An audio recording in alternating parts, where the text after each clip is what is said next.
Order, order. Mr. Philip Hollobone to move the motion. Yeah. Mr. Gray, I beg to move the motion.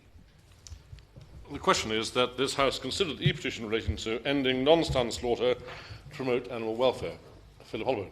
Mr. Gray, it's a huge pleasure to serve under your distinguished chairmanship, and a huge honour to be able to start this debate, which has been triggered not by any of us in this House, but by the great British public, because 115,000 people have signed an E-petition, which reads as follows. We call for an end to slaughter without pre-stunning for all animals. EU and UK law requires all animals to be pre-stunned before slaughter to render them insensible to pain until death supervenes. But non-stunned slaughter is permitted for certain communities. We support the British Veterinary Association, the RSPCA, the Humane Slaughter Association, the Farm Animal Welfare Committee, and the Federation of Veterinarians of Europe, who conclude that scientific evidence shows that non-stunned slaughter allows animals to perceive pain and compromises welfare. We must differentiate between religious and non-stunned slaughter. Our concern does not relate to religious belief, but to the animal welfare compromise of non-stunned slaughter. We note over 80% of UK halal slaughter is pre-stunned. Hindquarters of animals killed by non-stun shahita can enter the market unlabelled. While non-stun slaughter is permitted, we call for clearer slaughter method labelling and post-cut stunning to improve welfare. Non-stun slaughter affects millions of animals. We support a good life and a humane death for all animals. Not my words, Mr. Gray, but the words of the petition, which 115,000 people have signed. And under the recently introduced rules of this House, should over 100,000 people sign an E-petition, then a debate is facilitated in this chamber. And this is a good system because it means that Parliament is debating issues which are of concern to everyone out there. And whether we think these issues, whether we agree with them or disagree with them, I'm sure we would all agree, or I hope we'd all agree, that these issues need to be debated in Parliament, because if they're not debated in Parliament, where else should they be debated? Now, I very much hope that this debate generates more light than heat. I know it's a contentious issue for many members and for many of our constituents, but it is an issue which generates a lot of interest up and down the country. And there is, I would contend, an overwhelming number of people who do want to see non-stunned slaughter ended in this country. I'll be delighted to. Thank you, Mr. Gray. I'll be very blunt. If it was going to happen to me and my throat was going to be cut, I would prefer to be stunned, because I have seen what happens to pigs when they have their throat cut. It made my heart bleed, if that's not a pun. It is quite disgraceful that animals in this country are not pre-stunned before slaughter. Hollobone. Well, I'm sure that my honourable friend does speak for the vast majority of his constituents in Beckenham. And indeed, a recent YouGov poll commissioned by the RSPCA shows people have very strong feelings on this issue, which my honourable friend has just demonstrated. 77% of people surveyed agreed that the practice of non-stunned slaughter should be banned with no exceptions. However, I do think perhaps we can all agree that this debate isn't quite as simple as we might imagine. And this same poll also highlighted the fact that there is a great deal of confusion over non-stunned slaughter.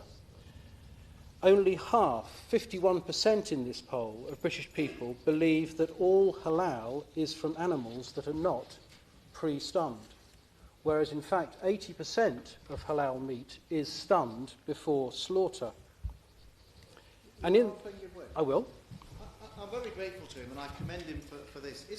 Wouldn't it be helpful if people had a better idea of what they were buying and could make an informed choice as to whether or not they wanted to buy halal or kosher meat or not? He mentioned that there was a dispensation for religious belief, but the Halal Food Authority estimates that halal meat makes up about 25% of the meat market, and it's been estimated that 70% of the kosher meat was not consumed by the Jewish community. And many people are buying this without knowing that they're buying it. Surely we should have proper labelling rules in place so that people can make an informed choice, and those who do want to buy it can buy it in confidence, and those who don't want to buy it can avoid it. Well, I think my honourable friend for Shipley makes some extremely good points and reflects one of the main concerns in the E-petition about the labelling of meat products. And certainly whatever one's views on stun versus non-stun or halal, kosher or other methods, I would hope that most members would agree that the important thing here is to label meat products as helpfully as we can so that consumers themselves can make an informed choice. And I can well understand the concerns of my constituents who realise that they may have eaten halal meat or kosher meat when that goes against all their beliefs in the meat that they should consume. So whatever one's views on either side of the debate about how animals should be slaughtered, I would hope that there would be a greater consensus in this House that we actually need to improve the way in which these meat products are labelled. I'm happy to give way. I'm grateful for the member giving way. That's fine about labelling our food, but does he agree that should also extend to other forms of death through the animal? That could include clubbing, that could include electrocution, and that could also include gassing. Does he want to see meat labelled in that way? Yes, I mean, there's a danger, of course, that if you label meat products in so detailed a way, you're actually going to put people off buying the things altogether, because as my honourable friend, the member for Finchley and Golders Green, said in the debate in this House on the 4th of November, there is no nice way to kill an animal. It is unpleasant whether it's halal, kosher, stunned or non-stunned. It's a really pretty unpleasant business. And the point that my honourable friend makes is a good one. And in improving the labelling of meat products, at some point, the amount of information that's given to consumers would have to be stopped, or there'd be information overload. And I can understand the concerns of the Jewish and the Muslim communities that stunned versus non-stunned labelling, just those two choices, isn't informative enough. Personally, I would go perhaps for a 4-bar system, where it's stunned, non-stunned, halal or kosher. And if you had that amount of information, a sensible amount of information, I think it's information that consumers would read, and I will give way in a minute, will read and take account of. But I do accept his point that we should provide as much information as possible, but realistically, on a label, there comes a point at which you can't put everything down. I'm happy to give way to the honourable lady, and then I'll give way to my right honourable friend. Does he agree that, as well as strengthening the law in this area in consultation with the religious communities involved, what we could also do would be to try to improve standards in all slaughterhouses, for example, by supporting the campaign for mandatory CCTV in all slaughterhouses, because even things that are technically legal are often involving very high levels of animal cruelty. Yes, one of the advantages of speaking first, Mr. Gray, in a debate such as this is that you get very many helpful interventions from informed members which helpfully flag up items that I'm going to come to later in my speech. And that is exactly one of them. I personally would support mandatory CCTV in all slaughterhouses. There have been some disgraceful episodes, which we've all seen, of animals not being slaughtered correctly, in huge distress, with much pain, and no one, whatever side of the debate they're on, would support that. And it would seem to me that having CCTV in all slaughterhouses would be a helpful weapon against that sort of abuse. I'm grateful to my friend for giving way. I just wanted to pick him up on his suggestion of a 4-bar, I think he called it, a label, because he listed after stunned and non-stunned, which of course I would support. He then listed halal and kosher, and I would draw his attention to a very distinct difference, because all kosher meat has to be killed by the shikita method. Not all halal meat is killed by, which of course is unstunned, but not all halal meat is unstunned. As he said, 80% of halal meat, which is done in the normal way, except that the animal is electrically stunned first, is still halal. So he would actually be inviting people to discriminate on religious grounds if he put halal on the label, as opposed to welfare grounds, which is the stun or non-stun. Just want to make my honourable friend and the colleagues aware that we have to be very careful that this is welfare, nothing to do with the religion, as he said in his opening comments. Mm-hmm. Yes, well, my right honourable friend knows far more about this subject than I do, not least because he has been a very distinguished minister in the DEFRA department. And I think he makes a good point. But perhaps I didn't explain myself as well as I might, which is a common failing of mine. Personally, I have no problem with labelling food in a religious way. And if my constituents in Kettering go down to their supermarket and they're looking at a packet of meat on the shelves and it has 4 criteria, stunned, non-stunned, halal and kosher, you might get meat that is a tick in the stun box and a tick in the halal box, fine. You might get a meat product which is a tick in the halal box and a tick in the non-stunned box, fine. Giving consumers that level of information, I think, is actually helpful. And personally, I don't see what the problem is with labelling food halal and kosher. After all, if you're a Muslim constituent and you want to eat halal meat, you'll be looking for that halal label. If you're a Jewish constituent and you want to eat kosher food, and you see the shahita label, I'll be happy to give way to all honourable members present. I just want to finish this point. If you're of Jewish faith and you want to buy a shahita product and it's labelled as such, then I think that's helpful information. But as my honourable friend, the member for Shipley, said, there is more meat being slaughtered in this country by the non-stun methods than is required by the Muslim and Jewish communities. And that is of great concern to those members of our society who are neither Muslim nor Jewish. There are 3 very experienced and distinguished members who I will happily give way to, the first being Mr. Neal. Can I first of all congratulate the honourable member. He's approached the whole of this issue, which is very, very good indeed. However, just to reiterate the point he's been trying to make, is that this debate isn't about religions, but it's about the non-stunning of animals for slaughter. And one of the reasons why we need, as you pointed out, the labelling, was to show the scale of it in Britain today, between 4 and 5 million beasts at least. And of course, everybody's talked about stunning. We haven't even got into the question of poultry, where there's 900 million slaughtered in the UK every year, 90 million of those, without any stunning techniques whatsoever. So it's a big issue, but the issue is not about differences with religions or anything else. It's about stunning and non-stunning. Well, the right honourable gentleman is absolutely correct. The wording of the E-petition refers to stunning versus non-stunning. Personally, I feel that you can't have a complete debate about this subject unless you tackle the religious dimension, because that's the elephant in the room, if you like. And the reason that I've been led down that path in the first few minutes of this debate is because that is the concern of Muslim and Jewish communities, understandably.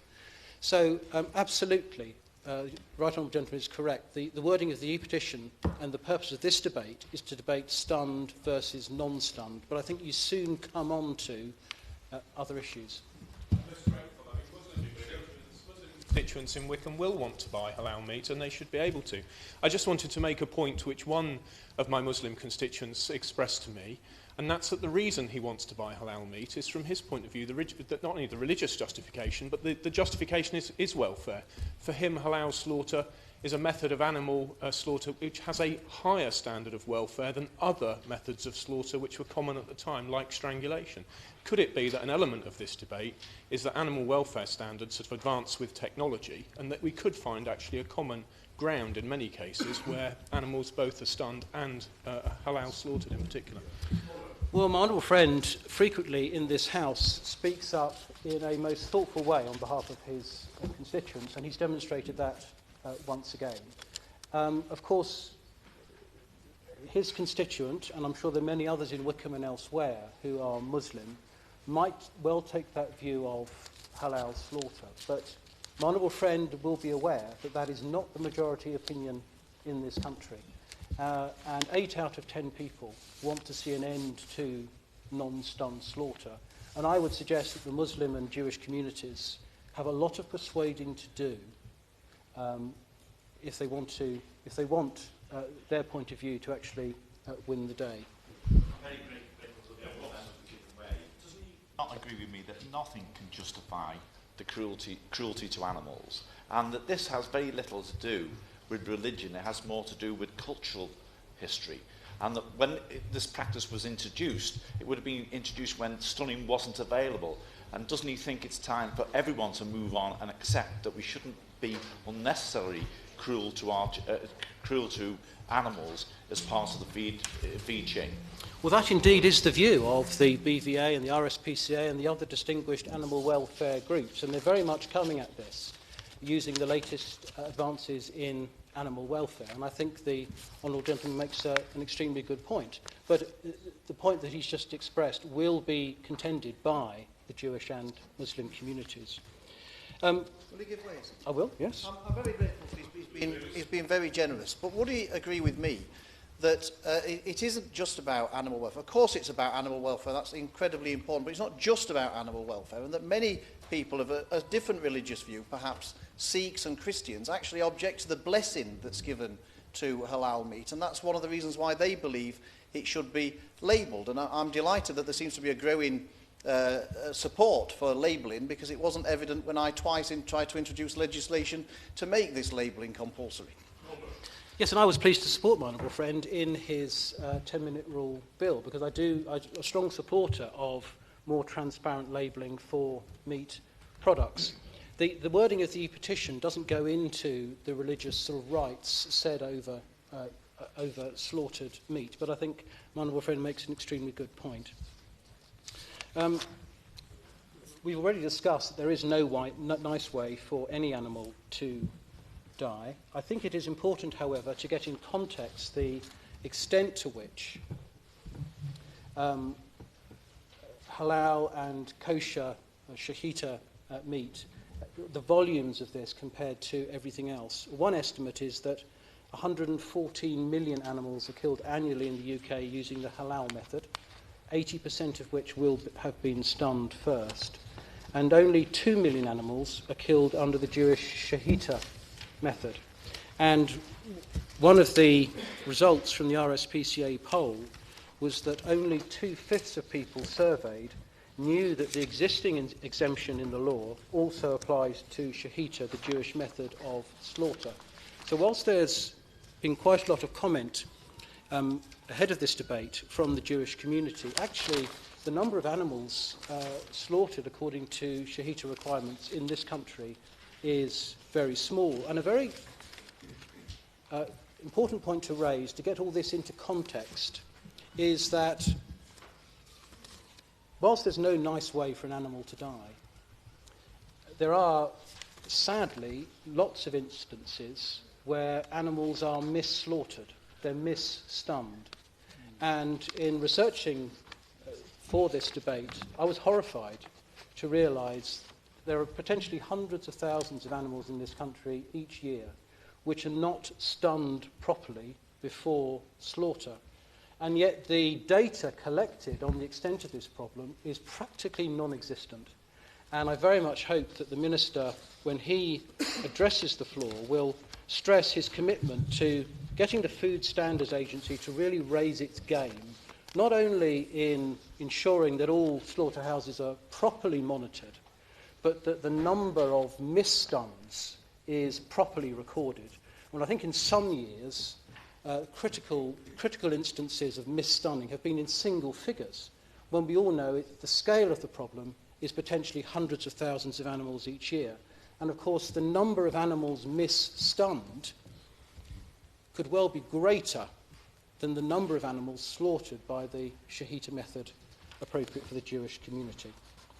Now, the strong view of the BVA, the RSPCA, and the other organisations behind the E-petition is that there is clear scientific evidence that slaughter without pre-stunning causes pain and distress. Behavioural and brain scanning research reveals that animals experience pain when their neck is cut and they inhale their own blood, which causes pain and distress. This is very much the point that my honourable friend, the member for Beckenham, was raising. Slaughter without pre-stunning causes a delay to loss of consciousness.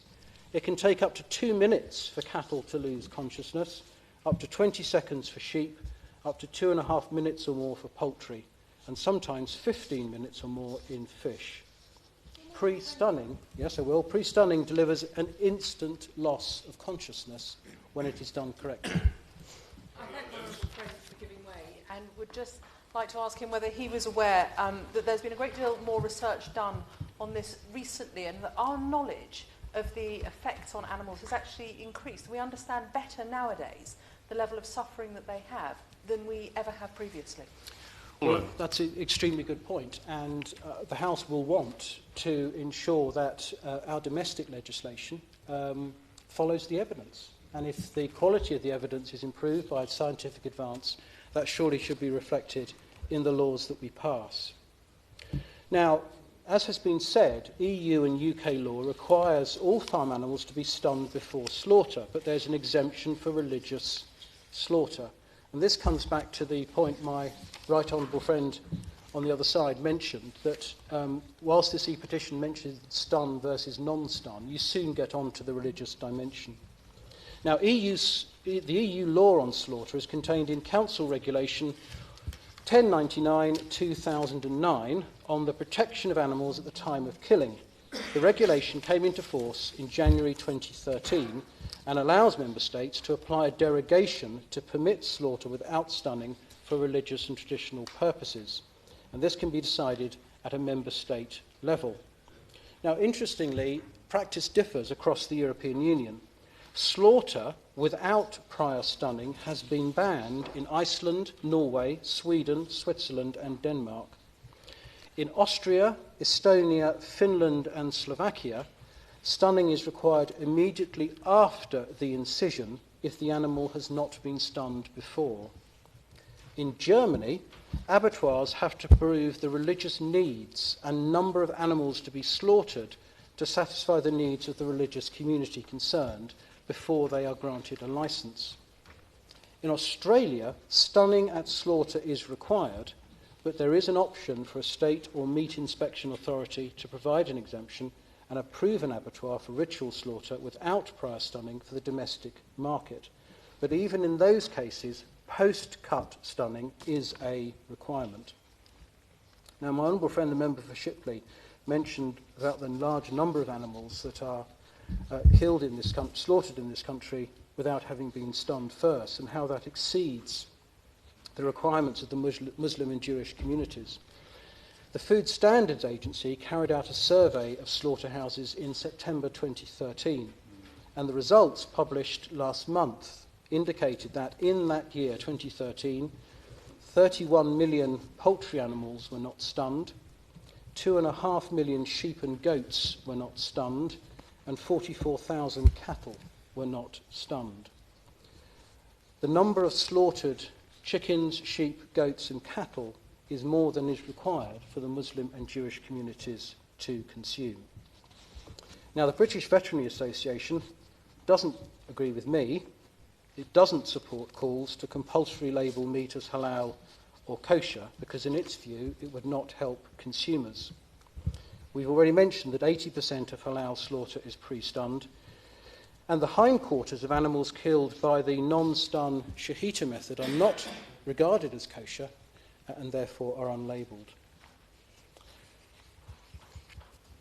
The Minister said in a debate in this very chamber on the 4th of November 2014, which I had the privilege, Mr. Gray, to chair, the Minister said that from the EU perspective, stunning has a clear legal definition in legislation, and it is where an animal is rendered insensible to pain almost immediately. The Minister said it was a clear definition, and the scientific evidence does not support the argument that a cut without prior stunning achieves that. Now, my understanding is that that goes directly against the Shahita understanding, in that a cut to the throat stuns, kills, and exsanguates all in one go. So there is clearly a different view, and that circle needs to be squared, and the Shahita authorities in this country need to make a more powerful case to Her Majesty's government if they want their view to prevail. Yes? I'm most grateful to my old friend giving way on that point. Unlike most colleagues, my constituents are more likely to be beef producers than halal or Shakita consumers. What I'm concerned by is that everybody should be able to eat beef, whatever their religious backgrounds, but that more work could be done on the amount of blood left in carcasses that have been stunned or not stunned. And we haven't got sufficient evidence to allow the Jewish community to convince themselves that stunning would be helpful. So without that, we're not really allowing them to take the right steps. Yes, my honourable friend makes a very good point, and of course representing a farming constituency as he does, he will appreciate perhaps more than many members in this House that farmers themselves take a very close interest in where their livestock ends up. And they take the view that if they bend over backwards to ensure that their reared animals have a good quality of life and are looked after to the very high standards that we enforce in this country, that their lives shouldn't be ended inappropriately with inappropriate slaughter at the end. So he will know that farmers are very concerned that their livestock ends up being slaughtered in an appropriate way. Well, my friend, I will. I thank my honourable friend for giving way. He was referring originally to the question of pain and suffering from the animal. Is my honourable friend aware of any laboratory experiments or any scientific evidence whatsoever that points to the fact that Shakita is cruel and unacceptable? Because the Shakita community very clearly believe that it is the most humane method to actually slaughter animals. And of course, if the animal is damaged in any way, shape or form, it would not be kosher meat. Well, my honourable friend makes an extremely good point, and I have to say I have a great deal of respect for the Shahita position on this, because the Shockateam who slaughter under the Shahita provisions are not, as my honourable friend, the member for Finchley and Golders Green described, they might be miscategorised as a sort of mad axeman running around with a knife slaughtering animals by cutting their throats. They're not like that. They have to go through a very intensive, at least a 3-year training programme. They have to be calm, and the animal has to be calm when the slaughter is about to take place. A surgically sharp knife is used. And I have to say, a strong case can be made that an animal meeting its death in that calm environment with a trained professional may meet a, happy is the wrong word, but a better end than an animal pushed through a mass-produced abattoir where the animals are bumping into each other, misstunning takes place, there's a lot of distress and noise because of the demands of the need for mass-produced meat in this country. Now, I think there's a good case that the Shahita community can make. I would contend, however, they're not making it strongly enough, and there is work for them to do to convince the government of the merits of their case. And they're also going against an overwhelming tide of opinion in this country, which is against the non-stunned slaughter of meat. So I respect the Jewish point of view on this. Please don't get me wrong on that. But they need to make their case rather better. I mean, there was a very interesting letter in last week's Jewish Chronicle, which I happen to be a weekly reader of, from a correspondent from Lancaster, who said this: the rabbinical interpretation has been made that the blood should be removed by drainage through a severed artery, and that is carried out by cutting the throat. However, I cannot see why having the animal anaesthetised before its throat is cut in any way detracts from the original biblical injunction not to consume animal blood. Perhaps a rabbi can explain where I am wrong. Is there really any religious reason that shahita might not include stunning of the cattle before their throats are cut? Now, that is a letter, presumably from a Jewish correspondent in the Jewish Chronicle last week. So I would suggest that there are elements of the Jewish community who don't quite understand where Shahita UK and other organisations are coming from. Yeah. Intervention, and I put on record my complete support for what he's attempting to do. Perhaps he could, though, use this debate to draw a distinction between the expression cruelty and the expression suffering. The former is often assigned to human behaviour. The latter is a more measurable sort of impact on the animals themselves. And I don't think this House has a particularly good record at separating those two issues. No, that's right. But of course, to the great British public out there, the two issues are closely aligned. And a lot of people would take the view that non-stun slaughter is a cruel way for animals to die. And that would be the language of British public opinion. And about 80% of people want an end to non-stun slaughter. But I take the point that he makes. I have spoken for too long, and I know that there are lots of other members who will make better contributions than I. But I do just want to ask 5 questions of the Minister. Does the government agree that all animals should be stunned before slaughter for animal welfare reasons? Why is the government allowing non-stunned meat to go outside of the communities for which it was intended, contrary to EU and UK legislation? Will the government support the introduction of compulsory labelling of meat, fish and products from non-stun slaughter as non-stun? Will the government look at introducing mandatory post-cut stunning, as they have in some countries, including Finland, Austria, Estonia, Slovakia and Australia? And finally, will the government consider the German approach of abattoirs having to prove the religious needs and define the number of animals to be slaughtered to satisfy the needs of the religious community concerned before being granted a licence? Mr Gray, it's been a huge privilege to introduce this debate. I know there are going to be very many more intelligent, thoughtful and informed contributions than mine, and I look forward to doing my best to sum those up at the end of the 3 hours. Order. A glance around the chamber will demonstrate quite a large number of people want to take part in this debate. I don't intend to seek to impose a time limit, which seems to me to sacrifice quality in favour of clock watching, but nonetheless, colleagues might wish to be considerate towards one another in keeping their remarks reasonably crisp. Shabana Mahmood.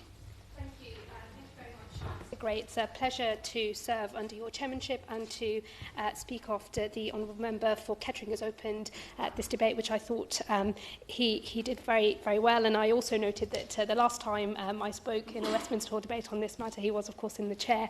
And it was good to hear his views this afternoon. I really welcome this debate. I think it's really important that we have a debate about what is actually a very emotive issue in an atmosphere of calm and hopefully in a spirit where reason can dominate rather than sometimes the hysteria that we see in the national media. And certainly there was much more hysteria the last time this issue was debated here in Westminster Hall. And I think that religious minority communities in this country, the Muslim and the Jewish community, rightly felt picked on and unfairly scrutinised, as if to say somehow their way of life was significantly more cruel in some way, and that they were reckless as to that level of cruelty than any other communities, which I think is a deeply unfair mischaracterisation of the seriousness with which practising religious minority communities in this country take their religious obligations. I also think it's very clear from some of the interventions already that there will remain very significant points of disagreement at the end of this debate, but it is important that we continue to examine these issues in an atmosphere that, as the Honourable Member for Kettering said, generates light rather than heat. And can I just also say that, of course, I am, as I've noted before, a practising Muslim, so this debate matters to me on a personal level, but I also represent that many thousands of Muslims and also practicing Jews, both communities of whom have written to me asking me to place on the record their views and their feelings in this debate this afternoon. I thought it was interesting, Mr Gray, just to note firstly that the first national legislative requirement in England and Wales for stunning before slaughter was in the Slaughter of Animals Act in 1933, which even at that point retained an exception from stunning for religious slaughter by Jews and by Muslims. And that strikes me as a very British approach to an issue that is clearly of long-standing interest both to the public at large but also to legislators in this place. And the government, it is my understanding, I hope the Minister will confirm this afternoon, has made its position clear that it does not intend to move away from having an exception within the law for religious slaughter that is not stunned. And I welcome that commitment on behalf of my constituents for whom this is an incredibly important issue. And as we've already heard in the debate so far, the key point of disagreement is, of course, around welfare. It is, I have to say to honourable members who try to make the distinction between a debate that's focused on religion rather than welfare, it's very difficult actually to make that distinction. For those of us who are members of a religious minority in this country who practice our faith, it's very difficult for us to say, actually, we're only talking about one thing here, not something else. You shouldn't really feel so strongly about it. That is simply not possible to do. All of these issues are tied intimately with one another, and they should therefore be considered in that context. And I know that there will be very differing views, and there is different signs that we can all quote at each other as well in support of our respective positions when it comes to whether or not non-stun slaughter is or can be described as humane. But I think one point that is often not made in these debates is that for religious minority communities, the non-stun slaughter of animals must also be done in a way that ensures that animal does not suffer. And the whole reason for having those rules and laws in the first place was precisely to prevent the suffering of animals. And I think actually it's a testimony to those ancient texts that have laid down those laws that there was such a concern for animal rights at that point. And that motivation and that desire to ensure that an animal does not suffer needless pain, I think is really important for everybody to remember when we're discussing these matters in debates such as this. And also, just to make the point that for religious people who are looking for religious slaughter of animals before they consume meat in their food, that act itself is an act of faith, actually, because religious people who care about these issues do not take the killing of animals lightly. The member made the point about there being no good way to kill an animal. This is exactly a point that I made in the last debate as well. But for religious communities, the right to take the life of an animal is an expression of faith. It is a God-given right, but can only be exercised in very specific and prescribed circumstances. So for people who take their religious obligations seriously and who are practicing their religious obligations, these are matters of great concern. These are not things that are done in a way that is negligent or reckless as to what is the act that is being committed. Everybody recognises, practicing Muslims and Jews know when they are consuming meat, that meat, they are only allowed that meat as a matter of religious law in certain circumstances. They recognise an animal lived, it had a life, and then it died, and they care about that fact before they consume that meat. And I think that's really important, again, to recognise, because often this debate happens in a way that it implies that somehow we simply just don't care about the welfare of animals. We just want it our way and no other way, without recognising the reasons behind how some of those ways have come about. Of course. I'm most grateful to her for giving way. Before she concludes her remarks, though, will she deal with the point about labelling? Surely there can be no objection to supporting more comprehensive labelling of halal meat.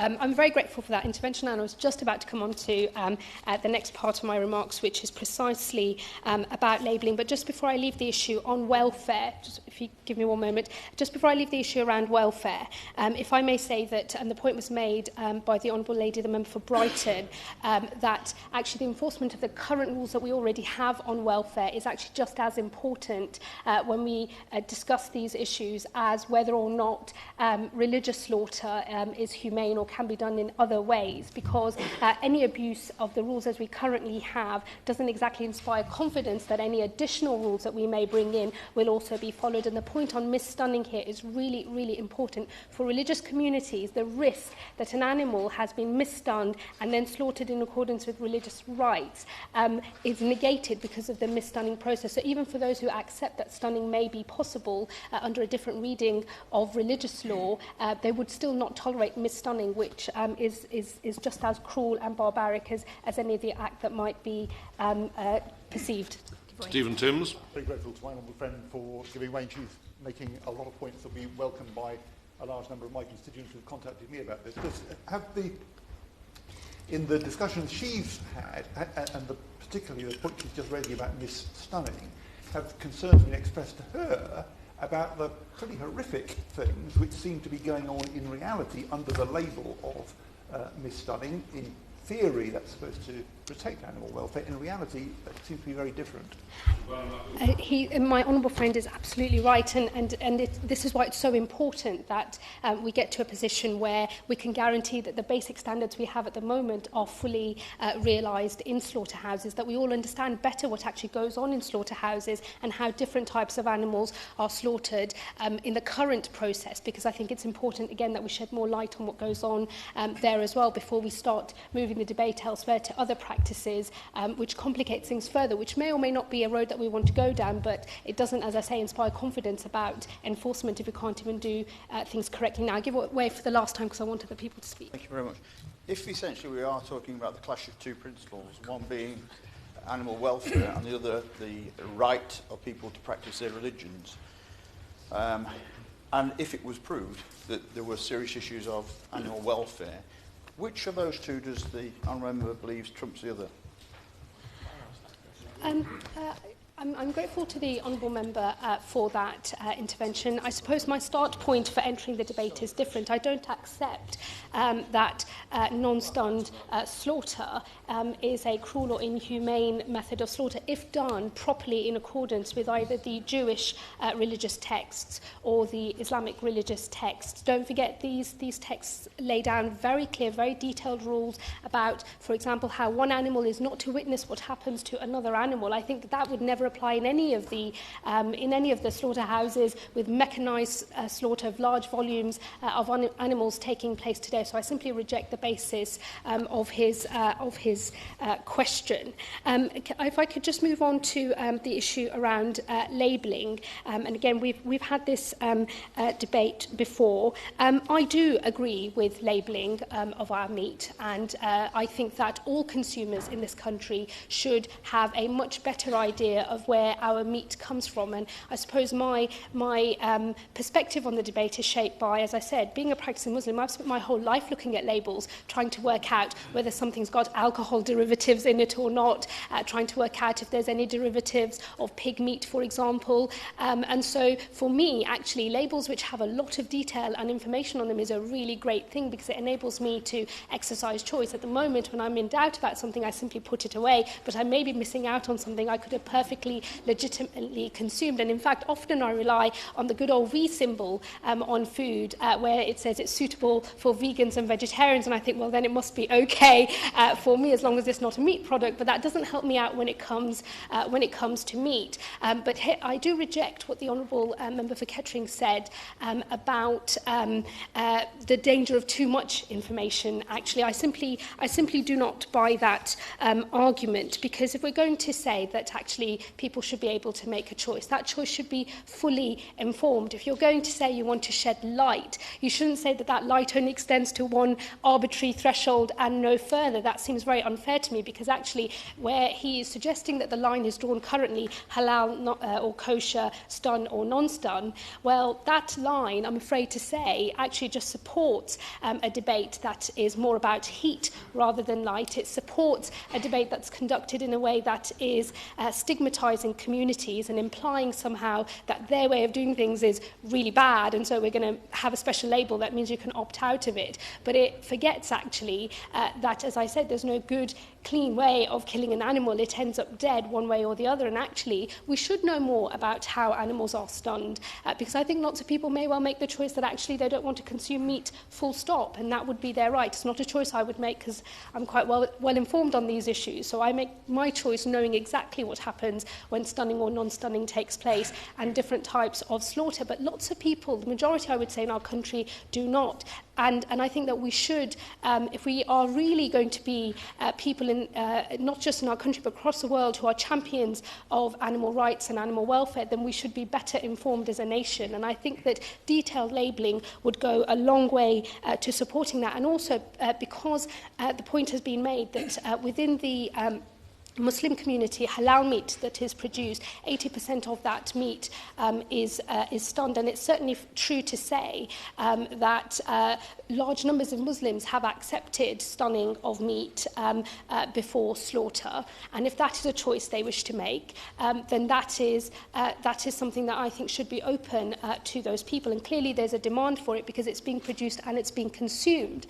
But actually, for those of us who wish to make a different choice, it's just as important to know that our halal meat is non-stunned, and to be able to rely on a label to give us true and accurate information. So I am all for labelling, but it should be thorough labelling, and not because we want to muddy the waters in the debate, which I think is what sometimes some people on the other side might think we're trying to do when we say put on whether the stunning is by bolt or whatever. It's actually precisely because we're living in the information age. People want to know what's happened to an animal, and we shouldn't draw an arbitrary line that puts some communities under scrutiny, greater scrutiny, and making people feel threatened. We should actually just put it all there for all to see. And I think in an age of social media as well, it's very easy actually to put lots of detailed information out there in the public domain in a way that the public who care about it will go away and learn and understand and then apply those rules to their daily life.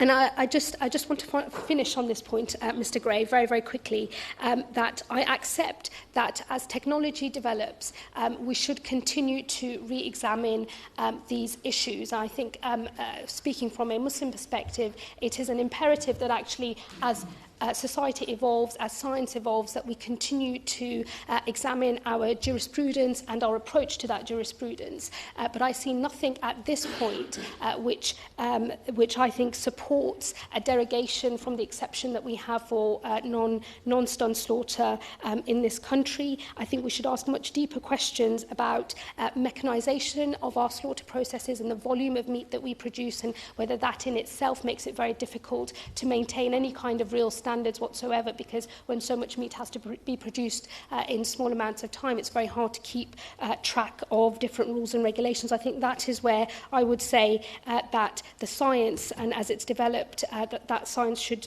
be more focused. I see no reason for us to move away from the very British way in which we have come at these issues, where we have maintained this exception in law for many decades, and I hope that the government will confirm again today that that exception will remain for the foreseeable future as well.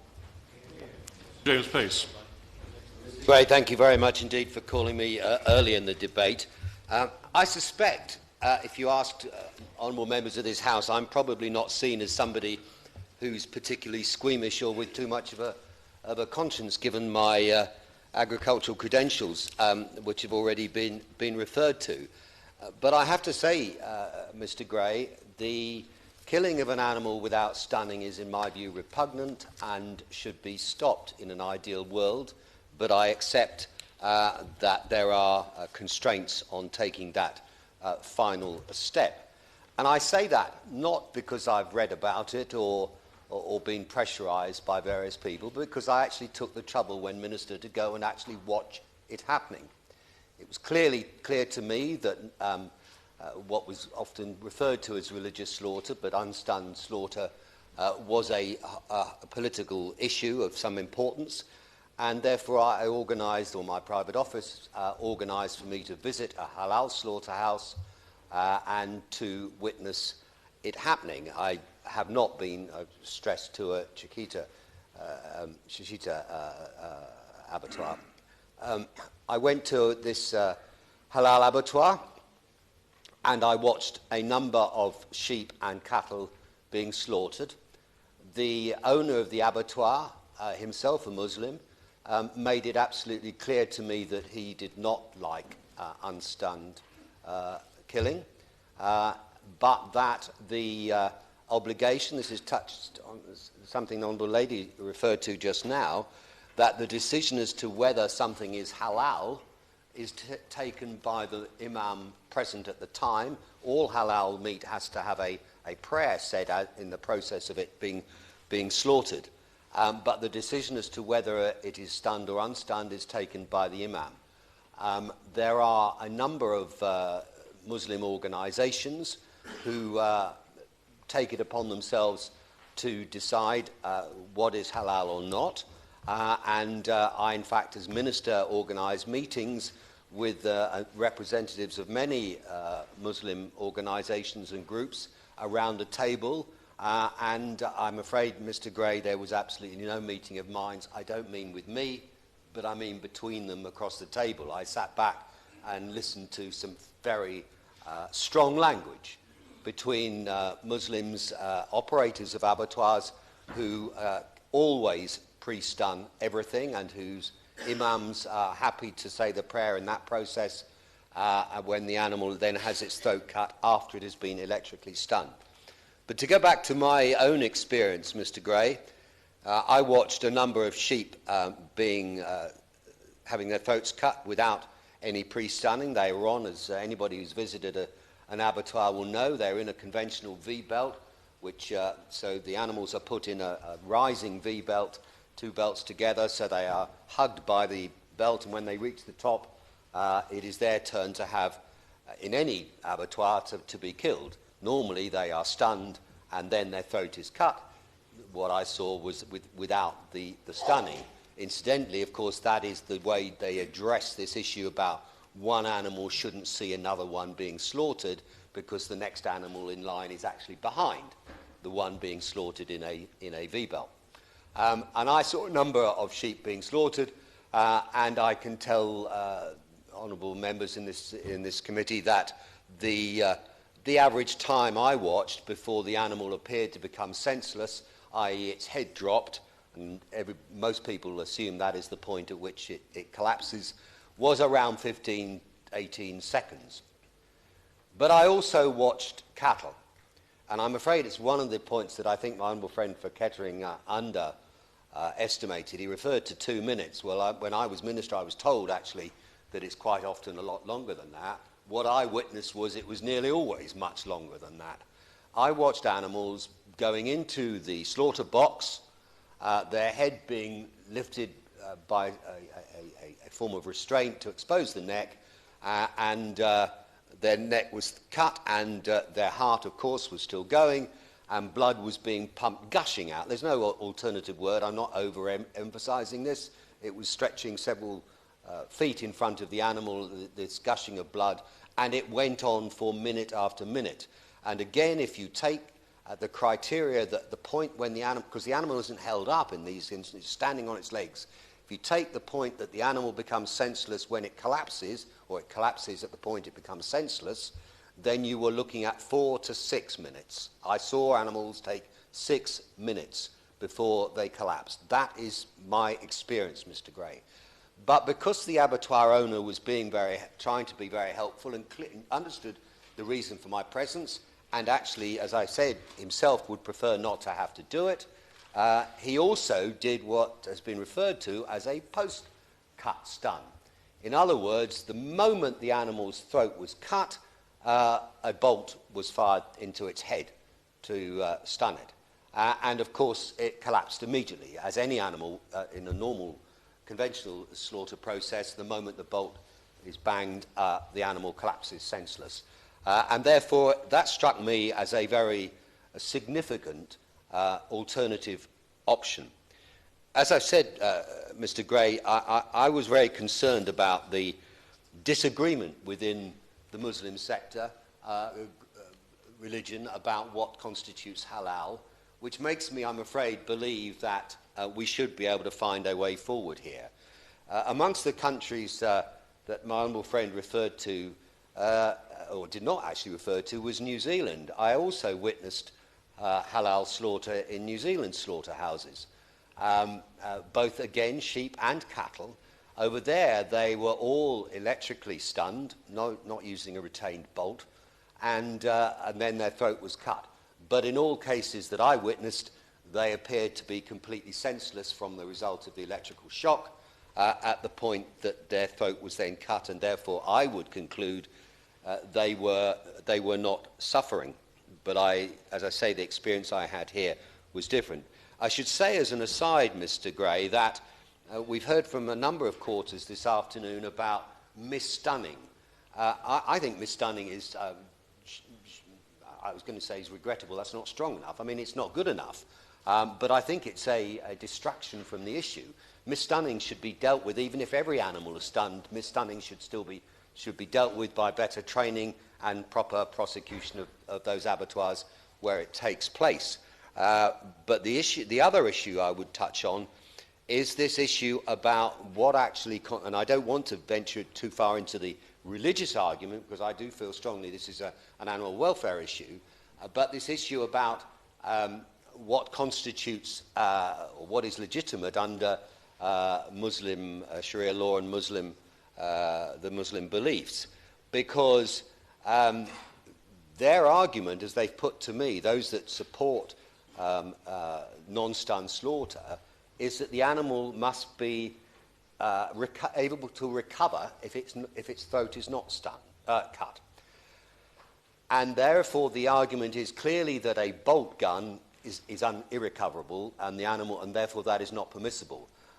Where you look at electrical pre-cut stun, then the debate is much more balanced.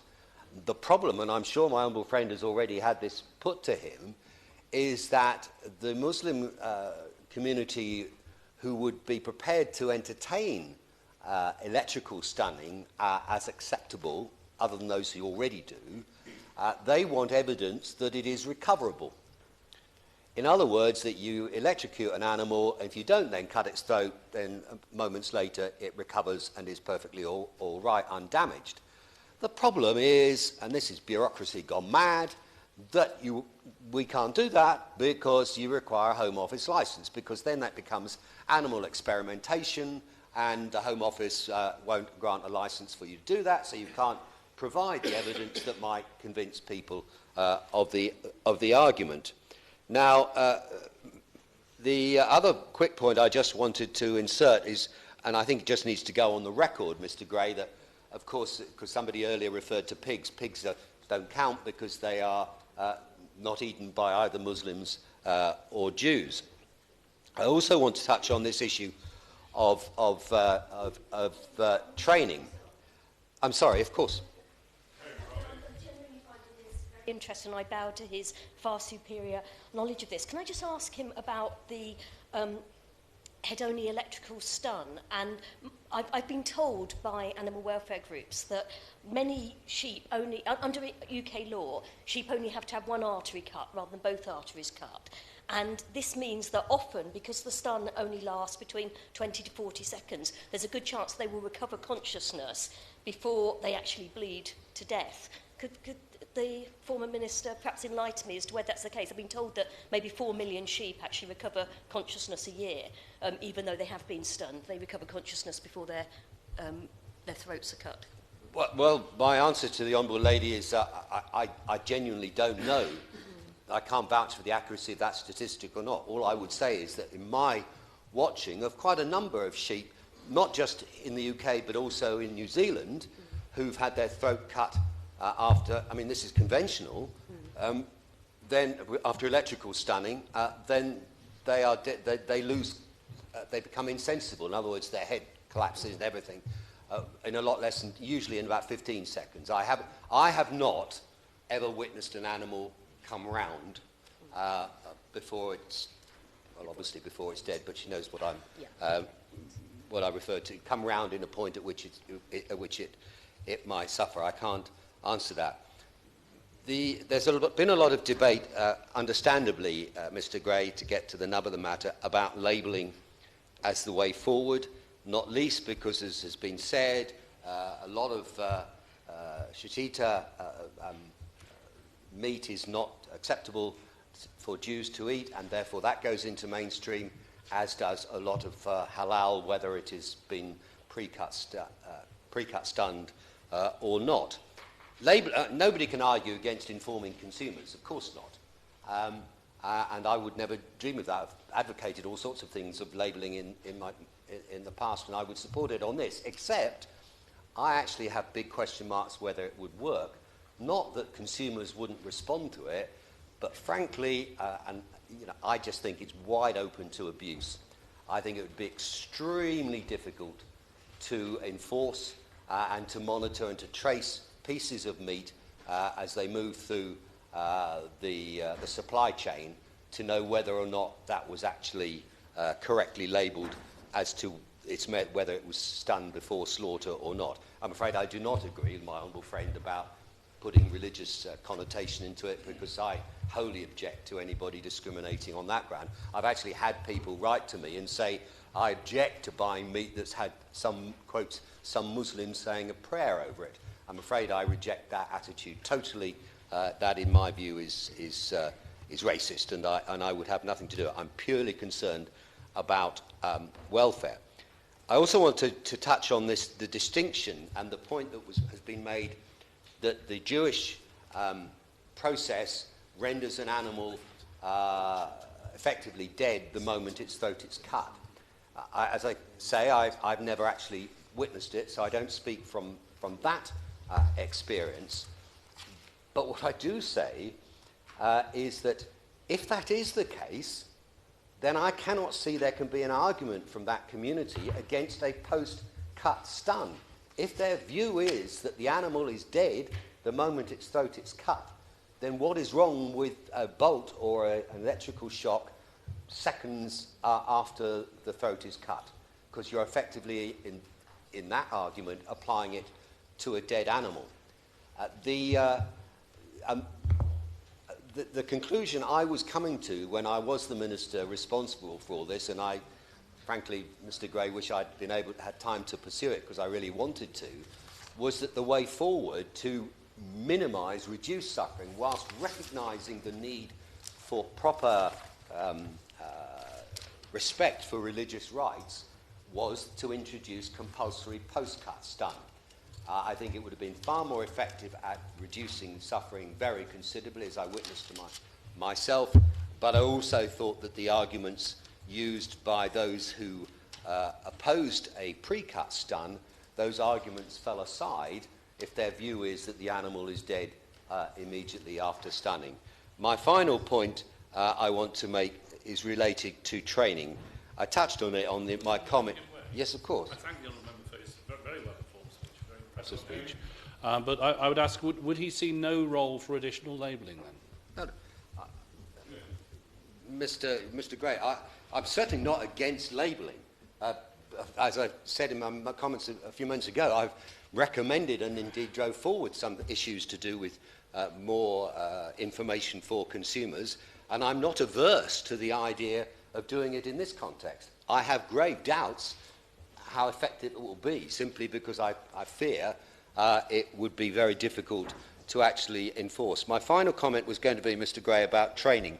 I commented on the issue of misstunning, but there's been discussion and a lot in the comments we've received, all of us, I'm sure, from different groups around this debate, about the Jewish slaughtermen are far more effectively trained than Muslim slaughtermen, and I've heard all sorts of accusations about some halal slaughtermen, using blunt knives and sawing away at necks and all sorts of things. All I can say is, and maybe this was going to be obvious, But the example I witnessed both in this country and the examples I've seen in New Zealand do not sustain that argument. Certainly, as far as I could tell, I won't say it's a complete layman because I've seen many, been through many abattoirs in my life. Those animals were cut as quickly as possible with very sharp weapons, and the training was perfect.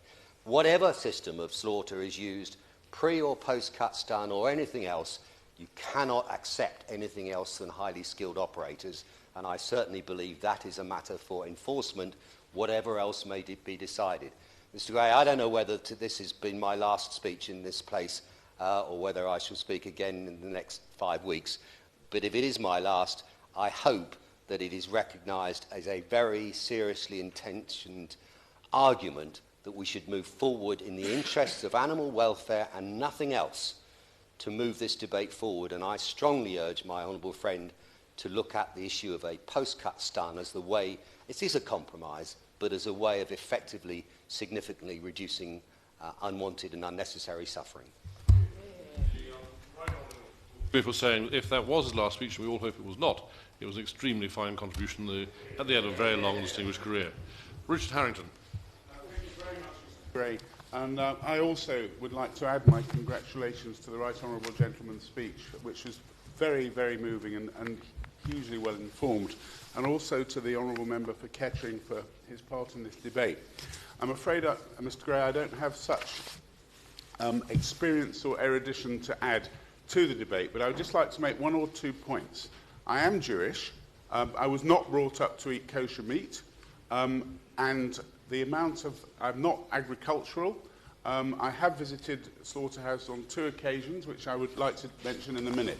But I make these comments entirely because of what I've learnt from speaking to my constituents, both religious and people who just simply follow the traditions, and from following the debates on the subject in this House.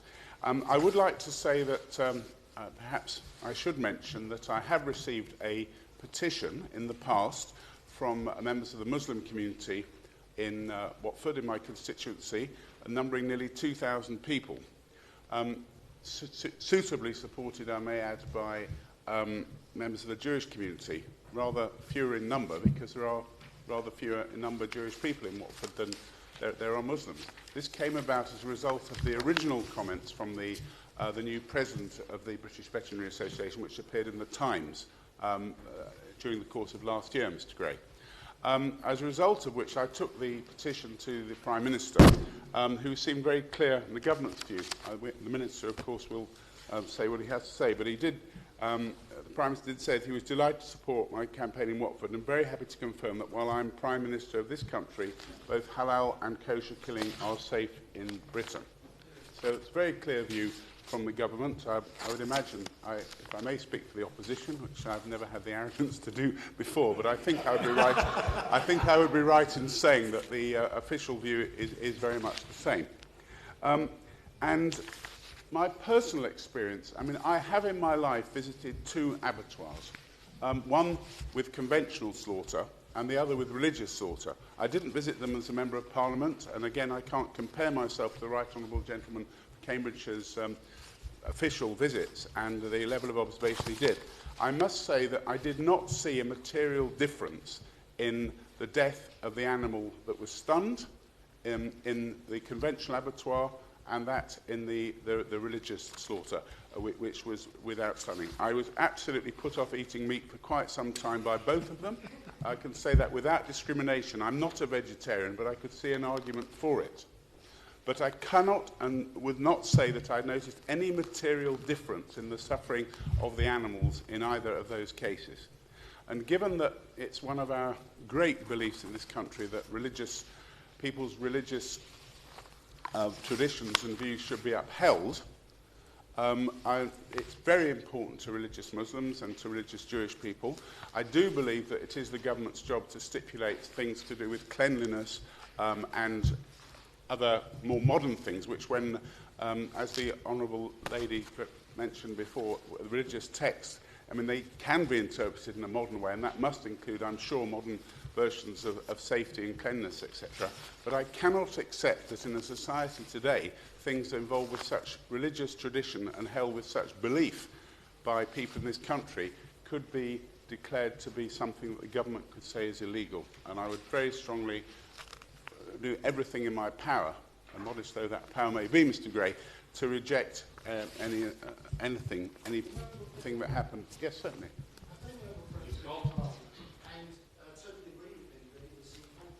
Freedom to be able to practice their religion and eat meat as they should do is vital. Does he agree with me? What this is really a matter of is protecting animals, and if it's a bad abattoir, it is a bad abattoir, whatever process they may be carrying out. And that's what we should stand out. Bad abattoirs, not the method that we're trying to slaughter animals by.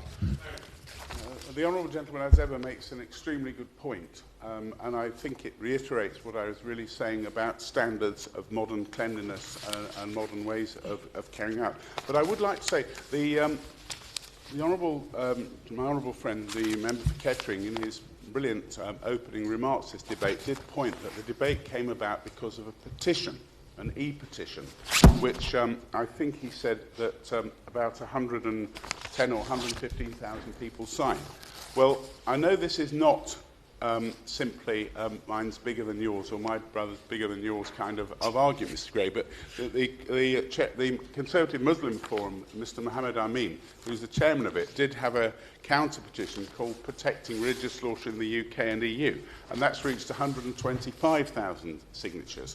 So sometimes it isn't just the number of signatures, but I think we can get from the number of signatures that views are held very legitimately and very properly by people on both sides of the argument. And I know I must congratulate him for the way he tried to put both arguments and all arguments in his speech. And I think MPs really have a reputation for talking about things that they don't know much about. And it's true that most of us who come particularly from urban backgrounds actually don't know very much about this. But it just seems to me, based on my interests of my constituents and the sincerity in which they hold them, based on my limited experience of observing two types of slaughterhouse, neither of which I particularly recommend, but certainly didn't show any material difference in animal sufferance, and thirdly, this country's belief in tolerance and religious freedom, protecting people's religious beliefs, it just seems to me that the status quo should be upheld, possibly with some amendments to do with modern slaughterhouse conditions. Pleasure. As a Jew and a Muslim who travelled some of the most deprived communities of the world together on the International Development Committee, I know we've had many discussions before. Is he right to say that this cannot be viewed as some kind of debate between those in favour of animal welfare and those of people of faith? Because I'm sure there will be people who have an overlap, who are real keen followers of faith, who also passionately believe in animal welfare. And that's why confusing the two is very, very dangerous indeed, particularly when we see both Islamophobia and anti-Semitism on the rise in the United Kingdom.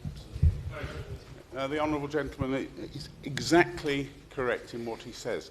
And of course, again, things come out of ignorance. And ignorance breeds the sort of anti-Semitic and Islamophobic comments and things. The actual method of slaughter becomes almost irrelevant. It's what comes out of it.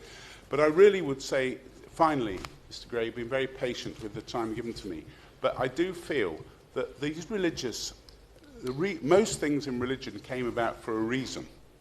And the reason actually in those days was to do with hygiene, to do with decency at the time, and actually to do with the reduction of animal suffering. And I don't really see very much has changed.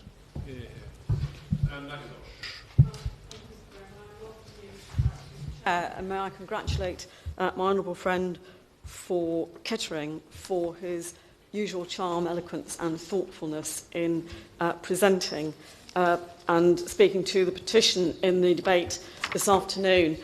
This is not an issue that the EFRA committee has looked at, so I will address my remarks, if I may, in a personal capacity. Also, coming from Thirst, Moulton and Filey, which is probably one of the most, not just the most northerly, but probably one of the most rural constituencies, representing 2 livestock marts and a number of abattoirs. And obviously, I think we have to recognise at the outset that farmers put right at the heart of all their activities and their passion the welfare of the animals that they produce. In recognising that the ritual slaughter of animals for religious purposes is of historic interest, not just in this country, but across many other European Union countries as well, and that traditionally this has been a very limited practice. And as my honourable friend for Kettering pointed out, some 80% of halal meat is already non-stunned. Then I think this is obviously puts the debate in context. I would also like to include in my remarks the incident, the highly regrettable incident at Bowland Abattoir at Carlton Miniot near Thirsk in my constituency, which displayed the most gross and unacceptable animal cruelty, which was caught on camera. There is absolutely no place for cruelty at any stage of production or indeed in the final stage of slaughter. And it has sent shockwaves through a rural community such as Thirsk, Malton and Filey, not least amongst the farmers who feel very beleaguered at the present time and of course are in no way implicated in that analysis. Farmers display the highest level of care and welfare and leave their animals at the place of slaughter in the most stress-free state. Now, not just is that something that they're concerned about because they invest a lot of time, energy, and as I say, passion in the production of animals, but also for a very good economic reason, that a stressed animal actually damages the quality of the meat and therefore, in many instances, is either inedible or does not fetch the price that the market would otherwise dictate. So it is an affront to farmers and others to see that their animals are treated in such a way. Now, the debate today, and indeed that incident, does raise a number of questions that go beyond the actual incident, as my right honourable friend, the former minister, mentioned. A number of us, I went to see a halal, I think it was chickens, and I saw the chickens before they went through and after they came out, but I couldn't bring myself to see the moment of truth. But it does raise today's debate a number of questions as to who actually inspects these premises and how frequently these premises are inspected. And I would ask today for the Minister to reply what the role of the Food Standards Agency in all this should be. In particular in relation to the Bowland Abattoir, when were those premises last inspected and how frequently would they have been inspected? Obviously the camera in that particular case revealed not just inhumane, deeply cruel practices, which one hopes was a one-off incident and not ever happened previously. But it goes to the heart of how these workers at abattoirs are trained. It is some time since that abattoir changed hands, but I think we have to ask how these workers are trained, because it's not just the moment of truth at the point of slaughter for halal and kosher meat, but it is also whether those people, the workers at this abattoir, were working directly under supervision of the owners and managers of the abattoir, but actually whether they've been properly trained, Mr. Gray, in handling livestock. Livestock coming at you in some numbers and at some speed, I can accept, having seen them at not so much an abattoir, but at a regular auction mart, can be very scary. And I think this goes to the heart of the matter. So I believe that the way forward is to regulate and inspect and have a much closer supervision of the slaughterhouse to ensure that the standards are of the highest there. I would also like to, of course. And I entirely agree with her that better inspection and enforcement of standards is the way forward. I understand that in some slaughterhouse, or many slaughterhouses, they pay their staff according to the number of animals killed. DEFRA and the Meat Hygiene Service has said that it's not their business how slaughterhouses choose to pay their workers. But surely if they're being paid according to how many hundreds of animals they can kill each day, that sort of means that they're less likely to pay attention to proper standards and doing things properly. Well, the Minister will obviously have heard what the Honourable Lady said, and I think her questions back up my argument.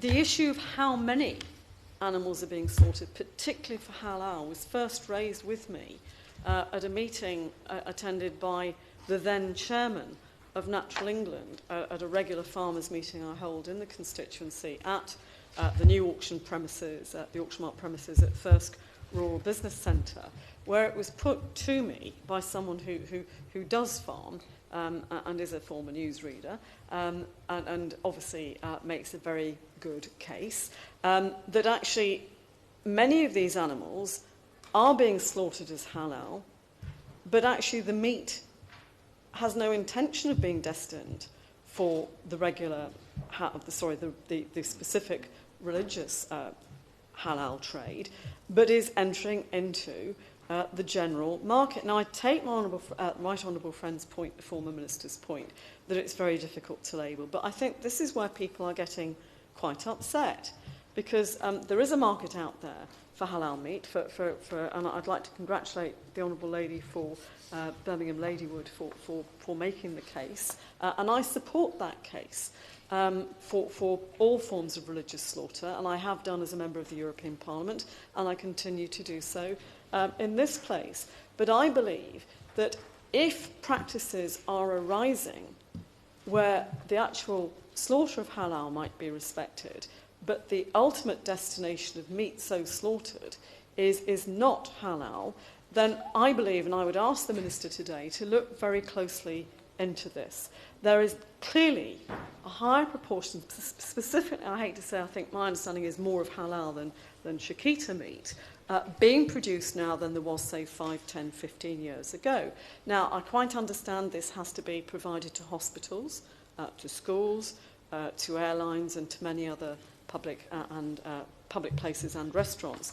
But I do believe that this raises I think it goes to the heart of the issue addressed in the petition. One is animal welfare, as my right honourable friend and indeed my honourable friend for Kettering said, but the other is where this meat is actually ending up, and I think that is a separate source of concern. Now, you would think, Mr Gray, that we'd learnt the lessons of adulterating the food chain through the horse meat scandal, but I think today's debate shows that, and I would back up entirely what I think the Minister said on a previous occasion, that any form of labelling has to be done at EU level. And I hope the Minister, in replying today, will be able to report to us precisely where we are in that process, because if the wish of the House and indeed the 115,000 petitioners is to have better labelling, or indeed any form of labelling, that this animal has been slaughtered according to religious conditions, then that should be clearly marked. So I hope the Minister will be able to report back on that. We should also aim for shorter food supply chains, for greater transparency and openness in the food chain, and for the better labelling, either for religious purposes or, may I say, for animal welfare purposes, which is what the farm tractor label obviously does cover. So how can we seek to raise standards at slaughterhouses? Now, I know there has been a recent debate that I was not able to attend on the use of CCTV at slaughterhouses. The question I would put to the Minister today, and forgive me, it may have been raised in that previous debate, but we have regular debates about the cost of food and the cost of production of food. If CCTV cameras are to be installed and regularly monitored in slaughterhouses and abattoirs, who would actually be responsible for monitoring them, and who actually will be responsible for the cost of fitting them and the monitoring? Because obviously if it's the farmer who's having to pay, that's taking away from cost, and we've seen certainly dairy, I think, is the worst sector, but many sectors feel very beleaguered in what the farm gate price actually covers, as opposed to what we pay at the supermarket. So just to conclude, Mr Gray, I do believe that this debate is very timely, given the questions that have been raised in the petition itself, in the debate this afternoon. I think we do have to establish how the role for labelling would work, whether the amount of meat produced for religious purposes is wider than actually required, whether it's entering into the regular food chain and how it could be labelled as such, and also invite the Minister to report back on negotiations for better labelling at EU level. I'd also be delighted to hear from the Minister how he would respond as to reassure the public that there are regular inspections at abattoirs and slaughterhouses and that standards are being upheld. I understand criminal prosecutions may follow from the recent cruelty at Bowland Abattoir, and I hope that that in itself will set an example to other abattoirs throughout the country.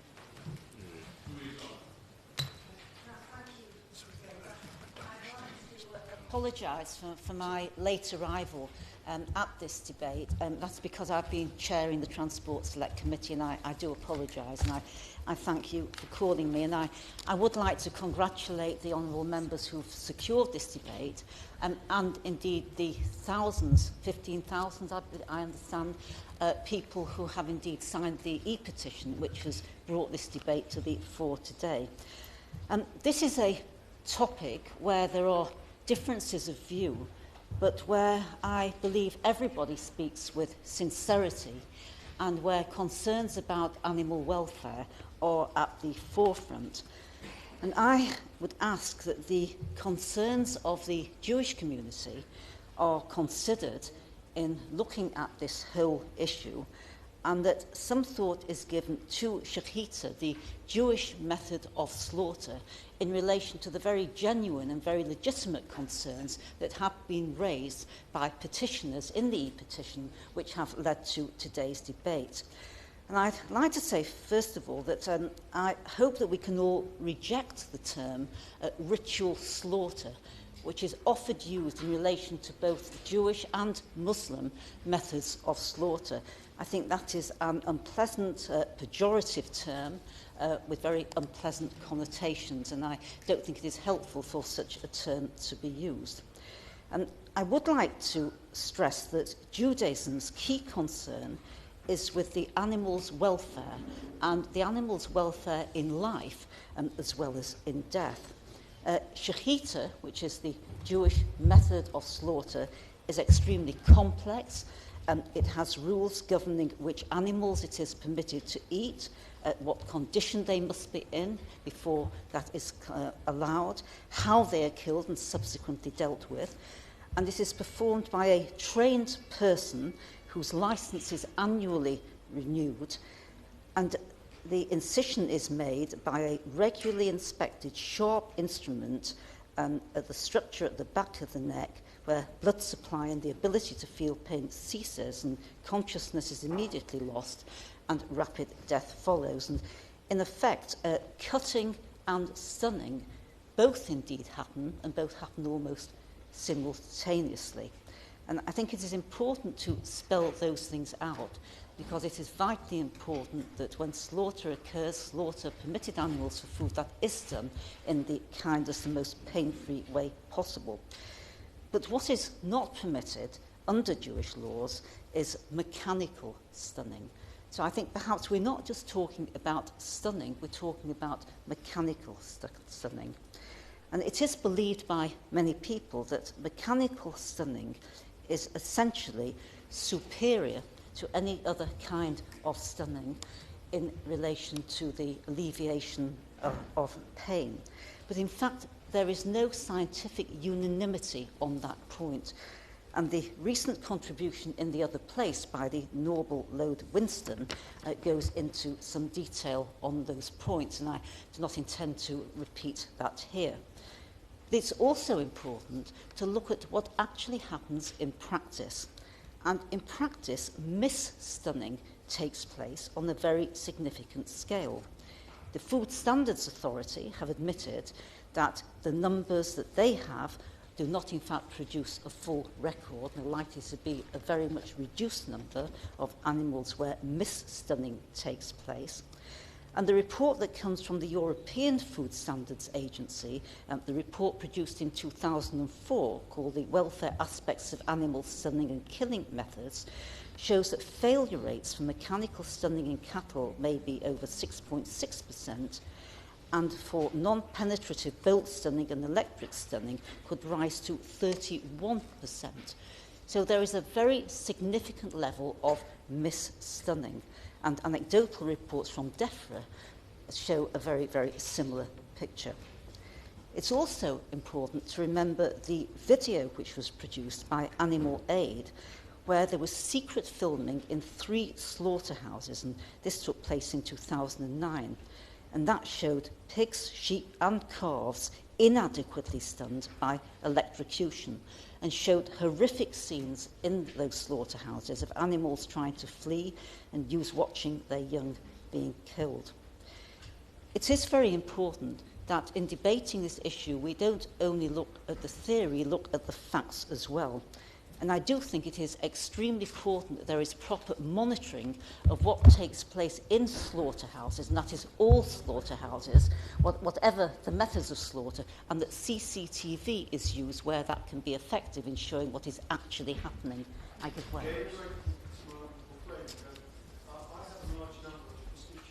Who are concerned about animal welfare. I also have a large number of constituents who are concerned that the nature of this debate and this petition is highlighting issues for the Muslim and Jewish community which are not being highlighted in terms of animal welfare in the wider areas. And does she agree with me? She's referred to the Animal Aid videoing, filming, that in fact some of the terrible practices that were shown there were in places which got nothing to do with shakita or halal, but were simply the normal run-of-the-mill way in which we produce meat in this country. And is there therefore not a danger that we are focusing this debate on the wrong issue, and what we should be concerned about is all animals and their welfare? And if you don't like animals being hurt in any way, then presumably you should all become a vegan, and I'm afraid I'm not prepared to do that, but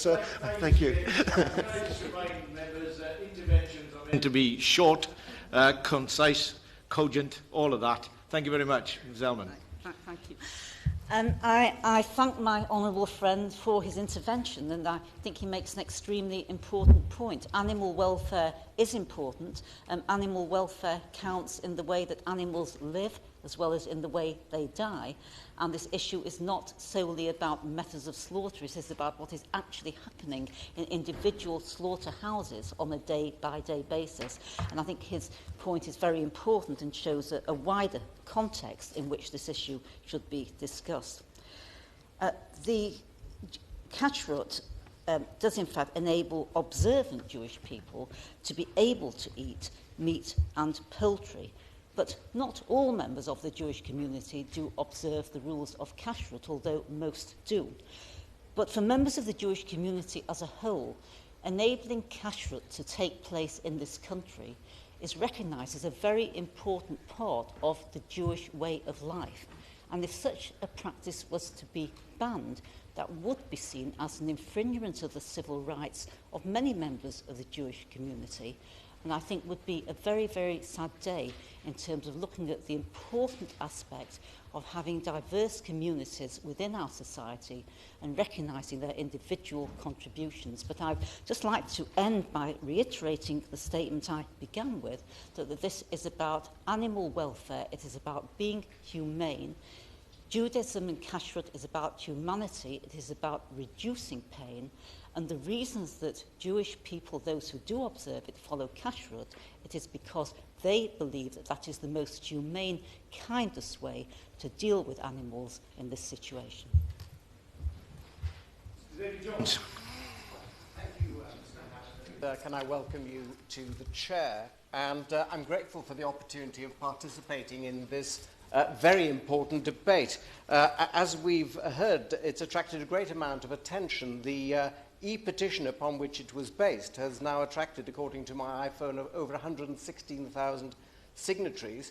But on the other hand, the other petition, which is aimed at protecting religious slaughter has attracted over 124,000. So clearly there is a great deal of interest, a great deal of passion about this issue, and I think it's a credit to the members of this House that this debate is being conducted in such a calm and rational manner. But we mustn't be under any illusions at all. As my right honourable friend, the member for South East Cambridgeshire, pointed out, any form of animal slaughter is a distressing business, and all rational people, whatever their beliefs, will wish to do all they can to minimise, if not obviate altogether, any suffering that is caused to another sentient creature. But in this regard, I believe, Mr. Havard, that the scientific evidence is clear. Stunning does minimise the distress caused to the animal before and at the time of slaughter. The Dial-Rel report of 2010, for example, found that it can be stated with high probability that animals feel pain during and after the throat cut without prior stunning. And it also found that in the case of stunned slaughter, the hazards of restraint, stress and injury, and pain and suffering during the cut and immediately afterwards were low, whilst in the case of slaughter without stunning, those hazards were considered to be high. On purely scientific grounds, therefore, I would suggest, Mr. Havard, that it seems very clear that the case for stunned slaughter is strong. And I believe that it is with good reason that both European and United Kingdom law require that animals should be stunned before slaughter. However, of course, as we've heard today, the relevant EU directive does permit member states to apply a derogation to permit non-stunned slaughter for religious purposes. And out of consideration, quite understandable consideration for religious beliefs, the UK and certain other member states have decided to apply that derogation. But it's clear, as my honourable friend, the member for Kettering, pointed out in his excellent opening remarks, that there is no uniformity in the way in which that derogation has been applied. In some countries, such as Denmark and Sweden, non-stunned slaughter is not permitted. In other countries, such as Austria, Estonia, Finland and Slovakia, post-incision stunning is required if the animal has not been previously stunned. And this was the halfway house that my right honourable friend for South East Cambridgeshire mentioned. And interestingly, and I believe importantly, and this was mentioned by my honourable friend for Kettering, in Germany, where the derogation has been applied, abattoirs have to prove the religious needs of the community concerned before a licence is granted. Now, there may well be different approaches to the interpretation of the derogation by individual states, but what I would say is that all the member states I've mentioned have got a great deal more clarity in the way in which the derogation has been applied than with respect the United Kingdom has. Indeed, the lack of clarity in the way that the UK derogation has been applied is a matter upon which I would specifically request the Minister's response. The fact is that in the United Kingdom, some 15% of sheep and goats are not stunned before slaughter. That's around 2.4 million animals. Given that the Muslim and Jewish communities in this country together comprise only 4 to 5% of the British population, and given also that most halal meat, 80% as we've already heard, is from stunned animals, it follows that a very significant proportion of the sheep and goat meat from non-stunned slaughter is being supplied otherwise than to the market for which it was intended. In other words, I'd go so far as to say, and this was touched upon by my honourable friend for Thirsk and Moulton, that there seems to be a gross over-provision of non-stunned slaughterhouses in this country. And I would be very interested to hear what the government intends to do about it, because it does seem to me that the extent of the non-stunned slaughter being carried out in this country does tend to go against the UK and the EU legislation. I'll give way.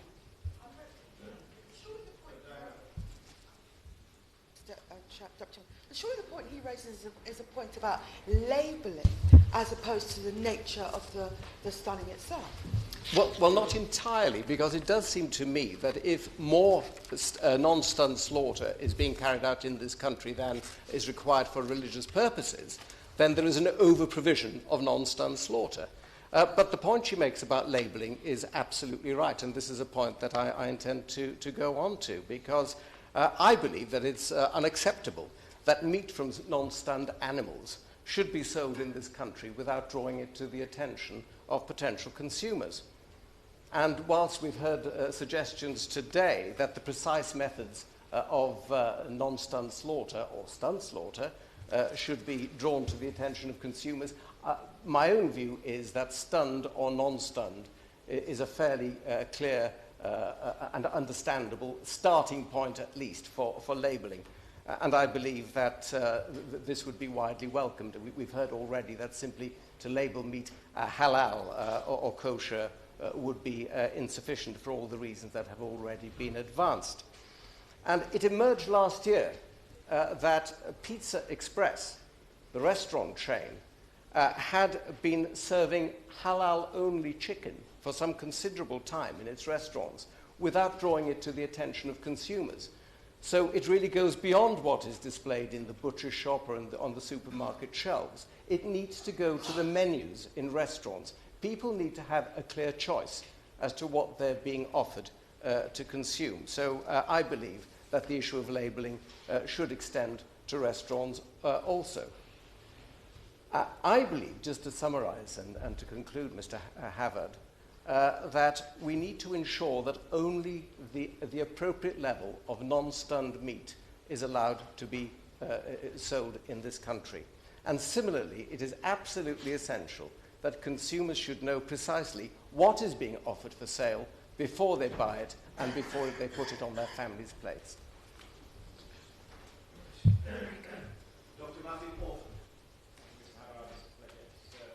Under your chairmanship.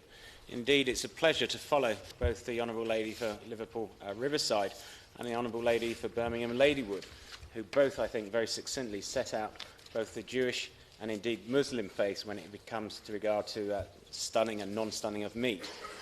But while I think it's always useful to have a debate upon a range of subjects, tonight's debate does seem to have a sense of déjà vu. We were here only on the 4th of November when we already discussed this issue. And again, I see certain faces around who contributed to the debate, and indeed some more who have come along today. Indeed, the Honourable Member for Kettering actually chaired that session. And so I am surprised that this issue has come back again so very quickly. And indeed, if former ministers, and indeed current ministers, don't know the range of views on this matter, I think we've made our views very clear over the years. But I just want to say a few words about why I certainly do not support the E-petition. Now, some people say, well, you have several hundred, and indeed several thousand, both Muslim and indeed Jewish constituents.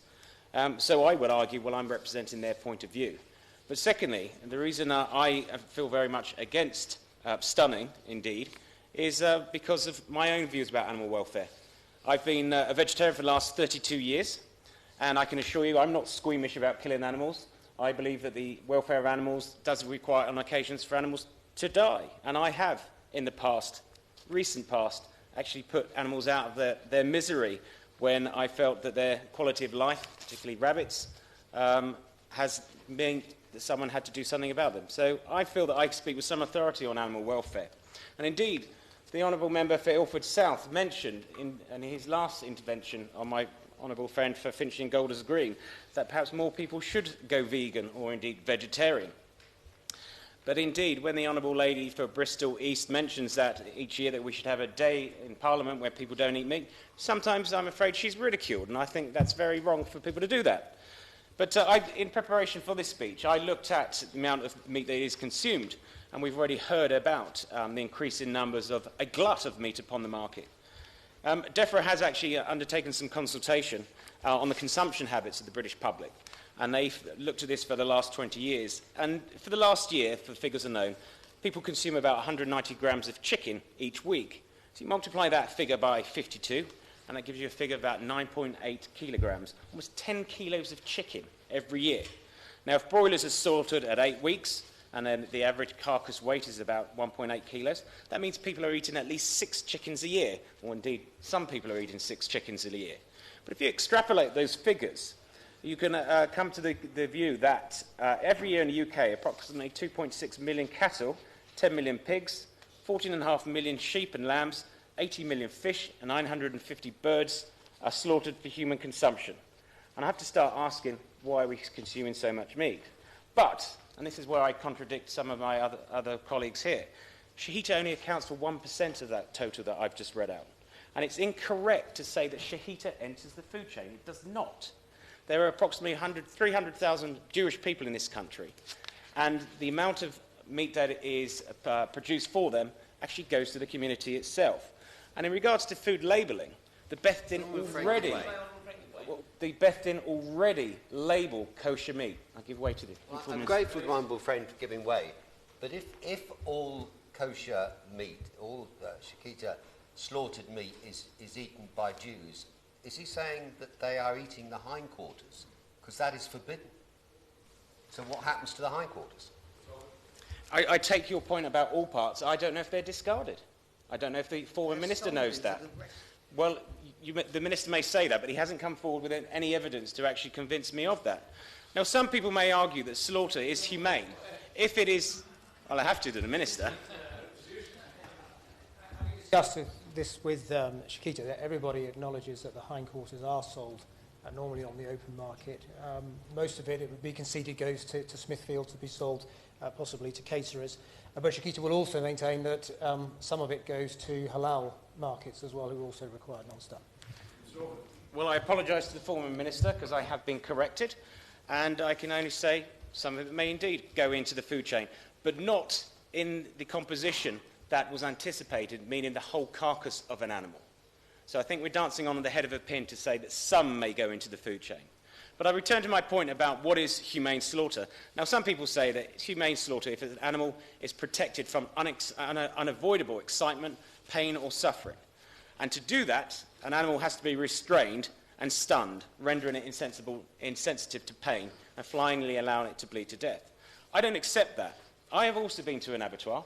I've also been around cattle when they've been killed in other places. And I have to say, when cattle go into any kind of contraption, including the back of a lorry, their stress levels increase. But I also want to talk not just about cattle, but other areas. Now, in preparation again for this debate, I read John Henley's article on the European pig industry in The Guardian that he produced in January 2009. And indeed, some animals receive a lifetime of distress and suffering. In that case, pigs were shown to be kept on slatted concrete floors, pregnant sows in cages so small that they couldn't move, piglets castrated without pain relief, and tails routinely docked to prevent animals from attacking each other. And this is never discussed, this food that is coming through the EU and entering the UK food chain. And it is peculiar that it is not discussed, perhaps because Muslim and Jewish people don't eat pork. But no one ever talks about those issues. We seem to be focusing on the same issues time and time again. Indeed, there are other issues that we should certainly spend time on. Beak trimming in hens, for example, mechanical misstunning of animals, horse fly grazing, puppy farming, chick culling on the basis of the sex, and cultivating endangered turtle meat in places like the Cayman Islands. But none of this is ever covered. Now, it's already been mentioned about the 2 petitions that are currently going forward, so I won't mention that again, as others already made the point. But I think it's worth actually saying that the small amount of time that the stunning, and indeed in opposition to the non-stunning petition, has come about in great haste and great speed, in contrast to the BVA petition, which has been taken almost a year to come to fruition. Well, I'd like to see the new BVA chairman, indeed, stop fanning the hysteria around this issue and actually look at what veterinarians are doing to ensure the welfare of animals in slaughterhouses.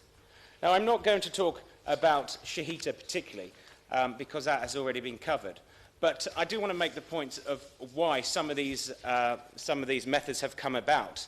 And the reason they have come about is become the large-scale factory abattoirs, where the whole motivation is to speed up the process and indeed stop the animal thrashing around at the point of slaughter. So that's why stunning occurs. Now, this is only an issue that's been adopted by animal welfare organisations in an effort to, they claim, to raise levels of animal welfare. but the evidence in support of the animal welfare benefit is conclusive, and indeed mechanical methods frequently go wrong, leaving the animal in great prolonged distress. At the last debate when we had this, I raised this on the floor about the statistics from the FSA following Miss Stuns. They showed, and the Minister agreed, that there was an unrealistic low number of misstuns that had been reported in the UK. And in 2011, only 6 cattle were officially reported as having been misstunned. And following these questions, the Minister, indeed, said that he conceded that these statistics are not complete and that they may only represent a fraction of the actual number, and the FSA will have to endeavour to improve its reporting methods in the future. So I oppose this on the basis that misstuns actually cause animals more pain and distress, and indeed does not improve the welfare of animals. But I also have some unease about this motion coming forward again so very quickly after the last one. I defend people's right to eat meat. I also defend my right not to eat meat. But I also defend my constituents' right to eat the kind of meat slaughtered in the way that they want it slaughtered. Now, some people have said that the way of stunning animals is an alien practice. It's not part of British culture. This is not something that we do in Britain. And it starts to produce a divide between people and the so-called British public. And I have a great deal of concern about that. Coming on the back of the Copenhagen and indeed Paris attacks, many of my Jewish constituents feel very concerned that they are not wanted in this country. Well, they're more British than some of the people who've signed this petition. They're the people at the end of their synagogue services always play God Save the Queen and sing along. You don't see that in other parts of society, more the pity. And indeed, I feel the same way about my Muslim constituents. When I visit them at the mosque, they don't talk about some of these issues that some of the far right claim that they do. They're more concerned about parking outside the mosque on a Friday so they can get not only to the mosque but also back to work afterwards. I will. I'm aware that my local Muslim community is very concerned about this debate today because they don't feel it's really about animal welfare. They worry it's some kind of covert attack on them and their way of life.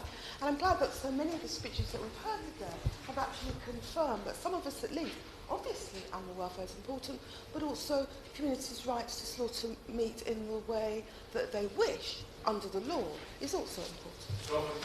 Well, I'm grateful for that intervention.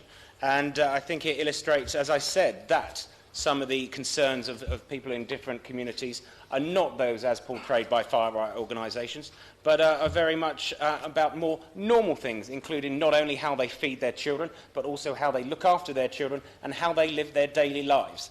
Now, and again, in preparation for this speech, I wondered, well, what are these British values that we are talking about that these practices are alien to? So I've had a look at the Department for Education and their promotion of the fundamental British values within UK schools. And it's very clear that it says schools should promote the fundamental British values of democracy, the rule of law, individual liberty, and mutual respect and tolerance of those with different faiths and beliefs. So surely this petition goes against that. Indeed, it goes further to say that further tolerance and harmony between different cultural traditions by enabling students to acquire an appreciation of and respect for their own and other cultures, encourage respect for other people, and an understanding that the freedom to choose and hold other faiths and beliefs isn't protected in law.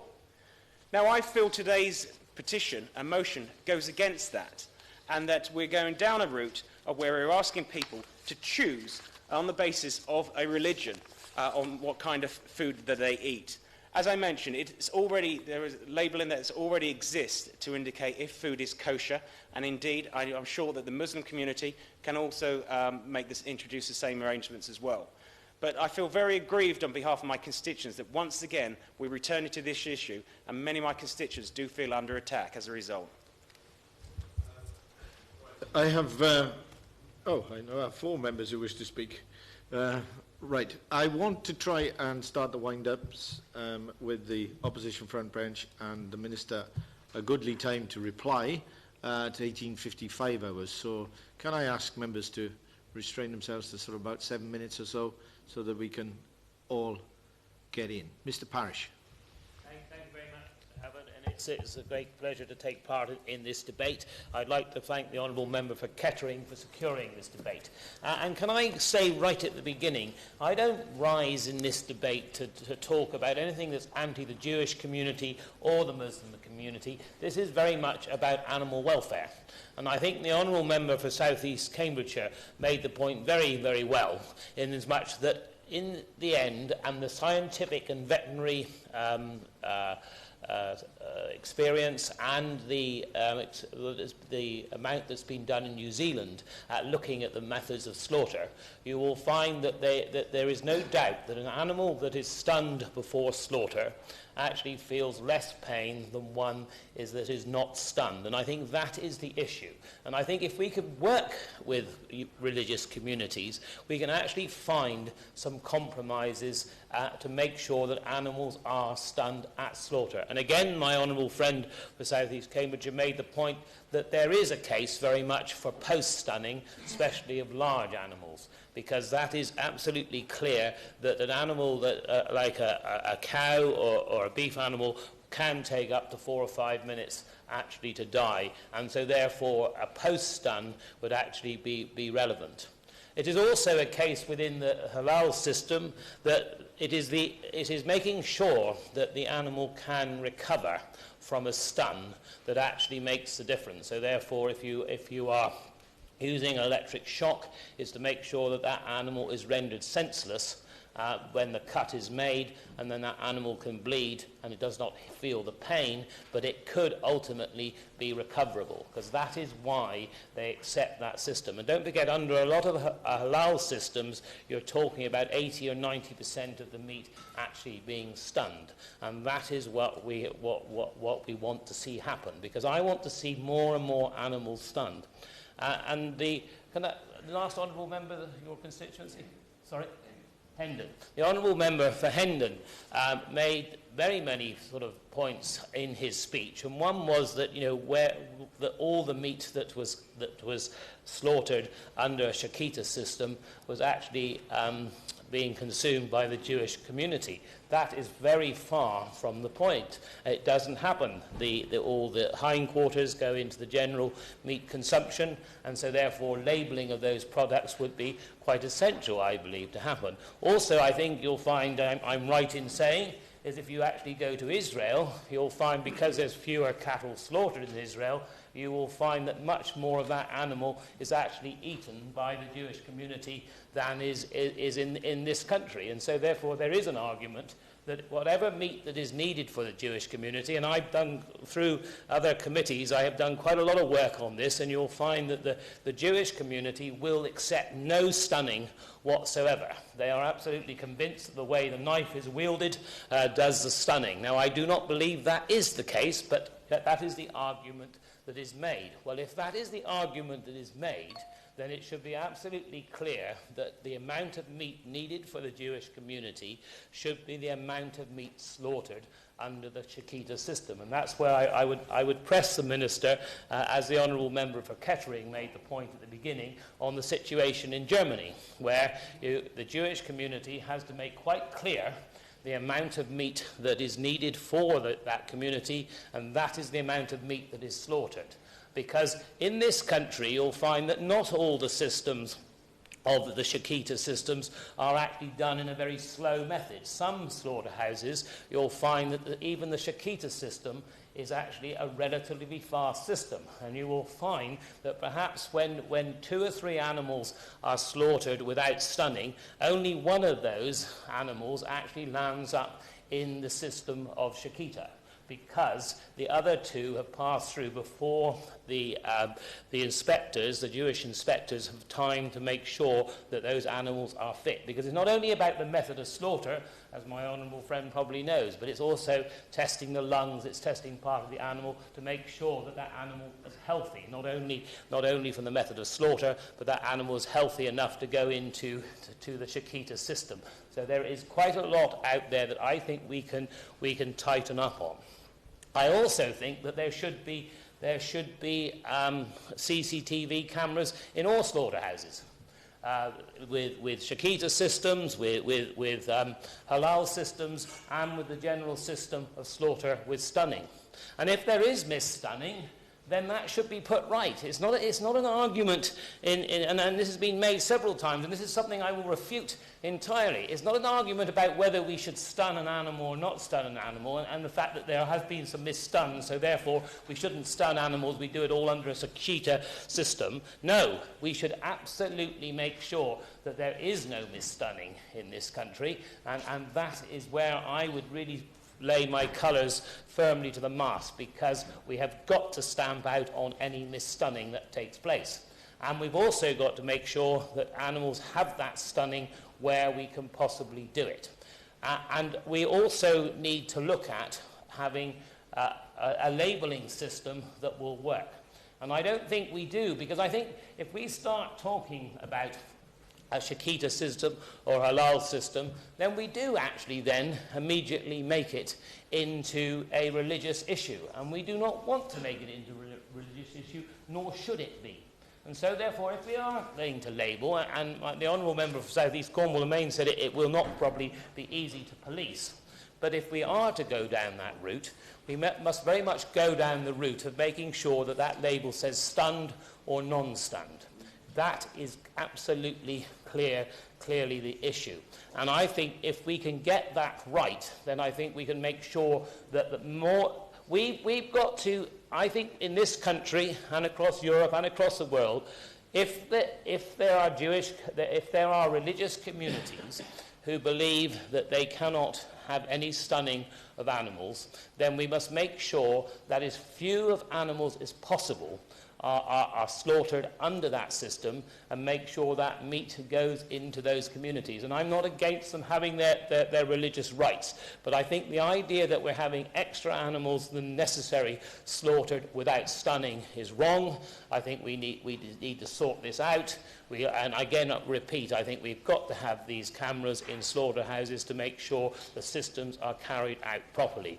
And I think then we can work with the religious communities in order to try and minimise the amount of animals that are not stunned at slaughter, minimise the amount of meat that goes into the normal meat trade and not into either the Shikita system or the halal system. And I think that way we can actually get to a situation where most animals in this country are stunned and fewer are not stunned. And I think that's where we need to get to. It's not an easy issue, but it's one where I'm sure the Minister will apply to, is somewhere where we need to take this. And I don't think it really, at the end of the day, it is particularly a party political issue.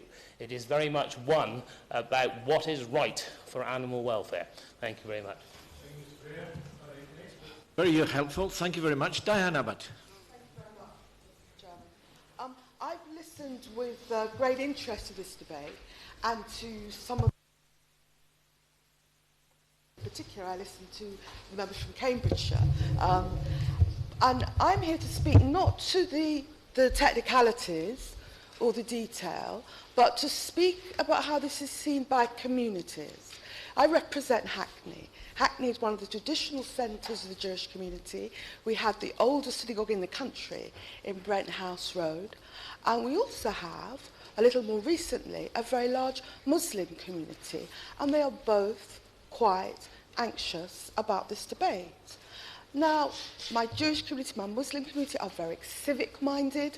On Caysnorth Road in Stoke Newington, we have a mosque, we have Simon Marks, which is a maintained Jewish school, and we have other Jewish schools. And whenever there have been pressures and tensions within the community, my Jewish community and Muslim community have come together. And they're an example of how that can happen. But they are both concerned about this debate this afternoon. They're concerned that it has come forward so quickly when we debated this in November. But they're also concerned about what does it really mean.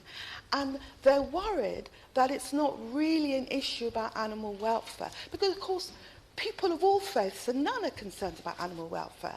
There's an issue about whether slaughterhouses are well run or not. And I think there's an agreement on getting slaughterhouses properly run, CCTV, and stamping out abuses where they occur. So everyone is concerned about animal welfare. But the concern in my communities is that whereas you hear little about other forms of animal use and abuse, which could be dubbed cruel, some people keep wanting to go back and back to this issue of halal meat. And I've been specially asked to speak in this debate to make it clear to people that communities want to work within the law, they want to have the higher standards of animal welfare, but they worry in case some of the people, not all of the people, because all of these people signed this petition, and I imagine most of them signed it in completely good faith, but they worry if some of the people pursuing this halal meat issue are in some sense antagonistic to some of our communities of faith. And I would just urge colleagues in debating this issue to avoid a narrative which makes it sound as if one is trying to say that communities of faith are backward or medieval or unnecessarily cruel to animals. And let's try and contain the debate to practical measures to achieve the safest and most humane methods of animal slaughter. But there's real concern in communities. They've not read the details, they will not read the details of some of the speeches here today, but they hear people going back and back to this issue of halal meat, and they wonder what this issue is a vehicle for. So I would only say to members that I don't believe that there's necessarily a contradiction between treating animals in a humane way and religious observance, and we don't want anyone to feel that their methods of religious observance are under threat. So I was glad to hear from one of the members opposite that the Prime Minister himself has undertaken that halal slaughter and chiquita slaughter are safe in principle, and I think that would be very reassuring to the people I represent in Hackney, but also I think to faith communities, Jewish and Muslim faith communities up and down the country. Can I just give you a little advice before we continue? When we do vote, the vote will be on a motion that will actually say we have considered the petition, not that we necessarily agree or disagree with the petition. That's just for information. Mr. Freer, you're itching. Trap one. On you go. Thank you very much, Mr. Havard. I do think the debate has quite rightly focused on animal welfare. And I have to say that those who believe in methods associated with religious slaughter are equally concerned with animal welfare. I'm not Jewish, but I have taken a great deal of time representing Finchley and Golders Green to understand the religious traditions behind religious slaughter. And any rabbi or any imam that will tell you that the welfare of the animal is paramount. If the animal is stressed, if the animal is in any way hurt or damaged, it cannot be slaughtered. So animal welfare is paramount. It's also important to remember the long and proud tradition we have to protect religious freedoms, and I don't believe that the two are incompatible. And we are here again, having debated very much the same issues that we debated in November, and so I do apologise. I want to repeat some of the points I've made before. And I do recognise that this debate has been prompted by 116,000 people signing the petition, calling for nonsense slaughter to be banned, and I believe that was started last April. But 10 days ago, a counter-petition was started, and that now stands at 124,000. And the point I'm making is the public are completely divided on this. There is not a common view in the outside world. But I did want to touch, before we went on to the key animal welfare issues, something that's a bit like the elephant in the room. And a number of members have alluded to the fact that our religious communities, whether it's the Muslim or the Haredi community in Hackney, or the Jewish community that my honourable friend in Hendon and I both share in London, obviously my honourable friend on the slightly further away in Harrow East, representing the largest Jewish population in the UK, our constituents are concerned about the motives behind some of this move. Not all, but some. And I wanted to make the point that I do believe the vast majority are concerned with animal welfare. But I do believe that for some it is a flag of convenience. For instance, when Animal Aid aired the video, I think on the 3rd of February, of the appalling behaviour of slaughtermen in the halal abattoir, there was quite rightly an outcry. But a week later, when a similar video was aired showing the same behaviour, but in a mainstream abattoir, not a peep. And an interesting juxtaposition of people's responses. Halal, outcry; non-halal, silence. And yet, also, I've had emails over the past saying to me, I don't want to eat my meat touched by a dirty man in a beard. Or I don't want Muslim meat, whatever Muslim meat is. Frankly, I bought meat in halal shops, in kosher shops, in Sainsbury's, and frankly, I can't tell the difference. So I'm still trying to get my head around what Muslim meat or kosher meat is meant to suddenly be different in terms of people not wanting it because it's blessed or it's in some way religious meat. And sadly, that shows perhaps the ignorance, perhaps the racism, perhaps the Islamophobia, and perhaps some anti-Semitism that lurks behind some of the respectable arguments. Yes, of course. He's making a very powerful point, and I just want to add my voice to his, to say that I've had constituents in Ilford who have written to me in exactly those terms this week, saying that there's a rising Islamophobia and anti-Semitism and that people are using it. I've had almost identical words from Jewish constituents and Muslim constituents, and it's not just in his part of London, also in East London, which is where there is a large Jewish and Muslim community going back many decades, in fact in the Jewish community centuries. Indeed. The Honourable Gentleman for Ilford South is quite right. And the communities, the religious communities, do feel that they are under threat and that they're being made to feel unwelcome. But I just wanted to put that into context, that some, not all, and certainly not majority, are using animal welfare as a flag of convenience. And that's why we have to ensure that we anchor our arguments in animal welfare. And some of the contributions, and I specifically, my right honourable friend, the member for South East Cambridgeshire, who I took in members of Shakita Utai to see him when he's a minister, has given a huge amount of thought to this, not just because of his farming background, but his former ministerial position. And his views, whilst actually I don't always share, but come from a very valid point of view. And some of the points he raised in terms of the post-stunning cut is something that I will seek advice on. I'm not a Talmudic scholar. I'm sure someone will have an answer, though I sometimes feel as I'm rapidly becoming one. But I think it's a fair point that needs to be explored.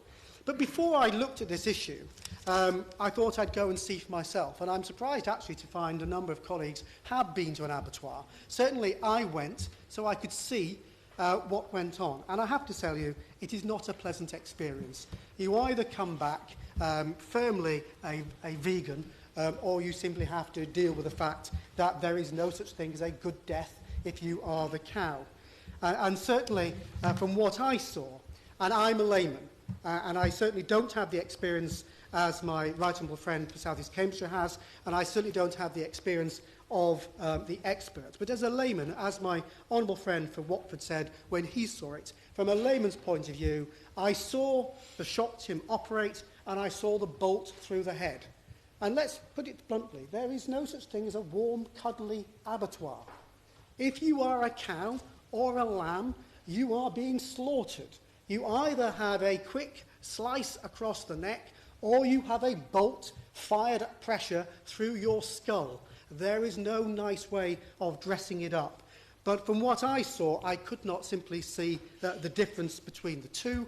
And I have to say to colleagues, if you get the opportunity to go and see it, go and see it. It is gruesome, but you will be better informed.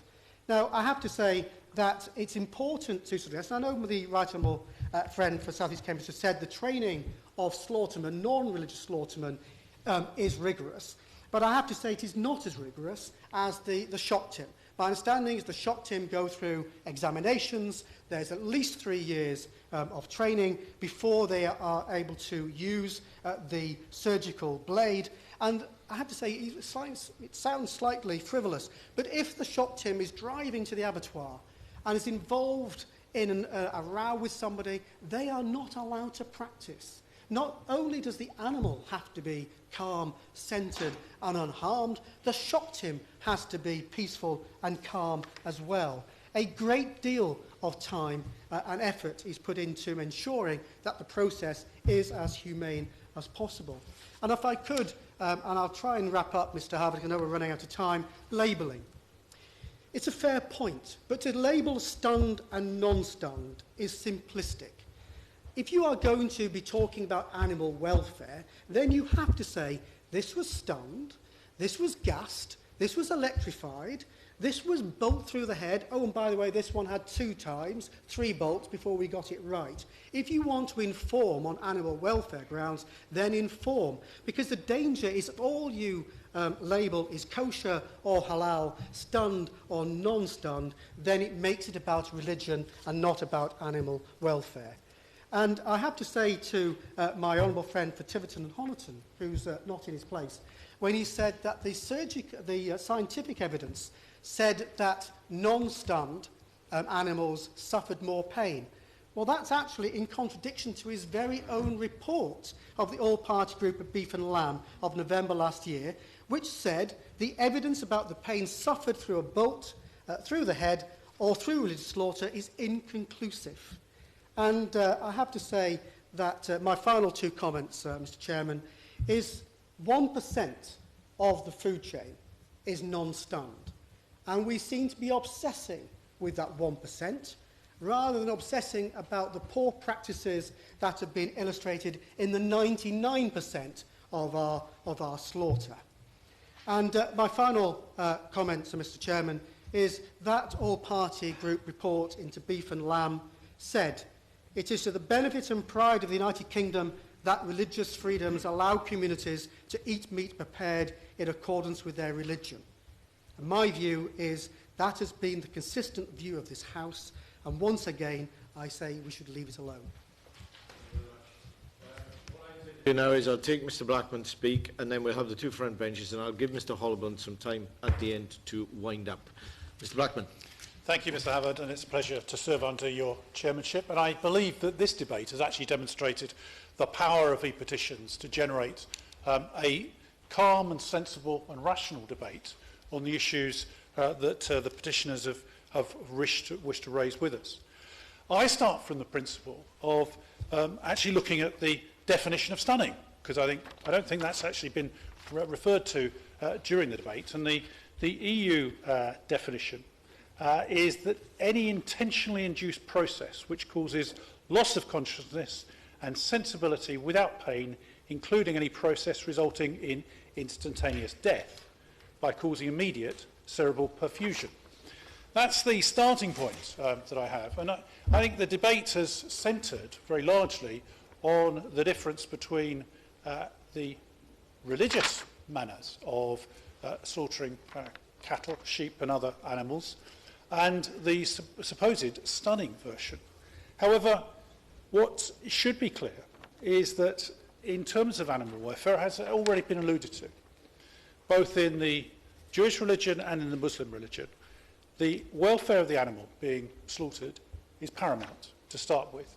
It is being used for food, it is being used to sustain human life, and it is therefore paramount in both religions that the slaughter actually is taking place in the most humane way possible.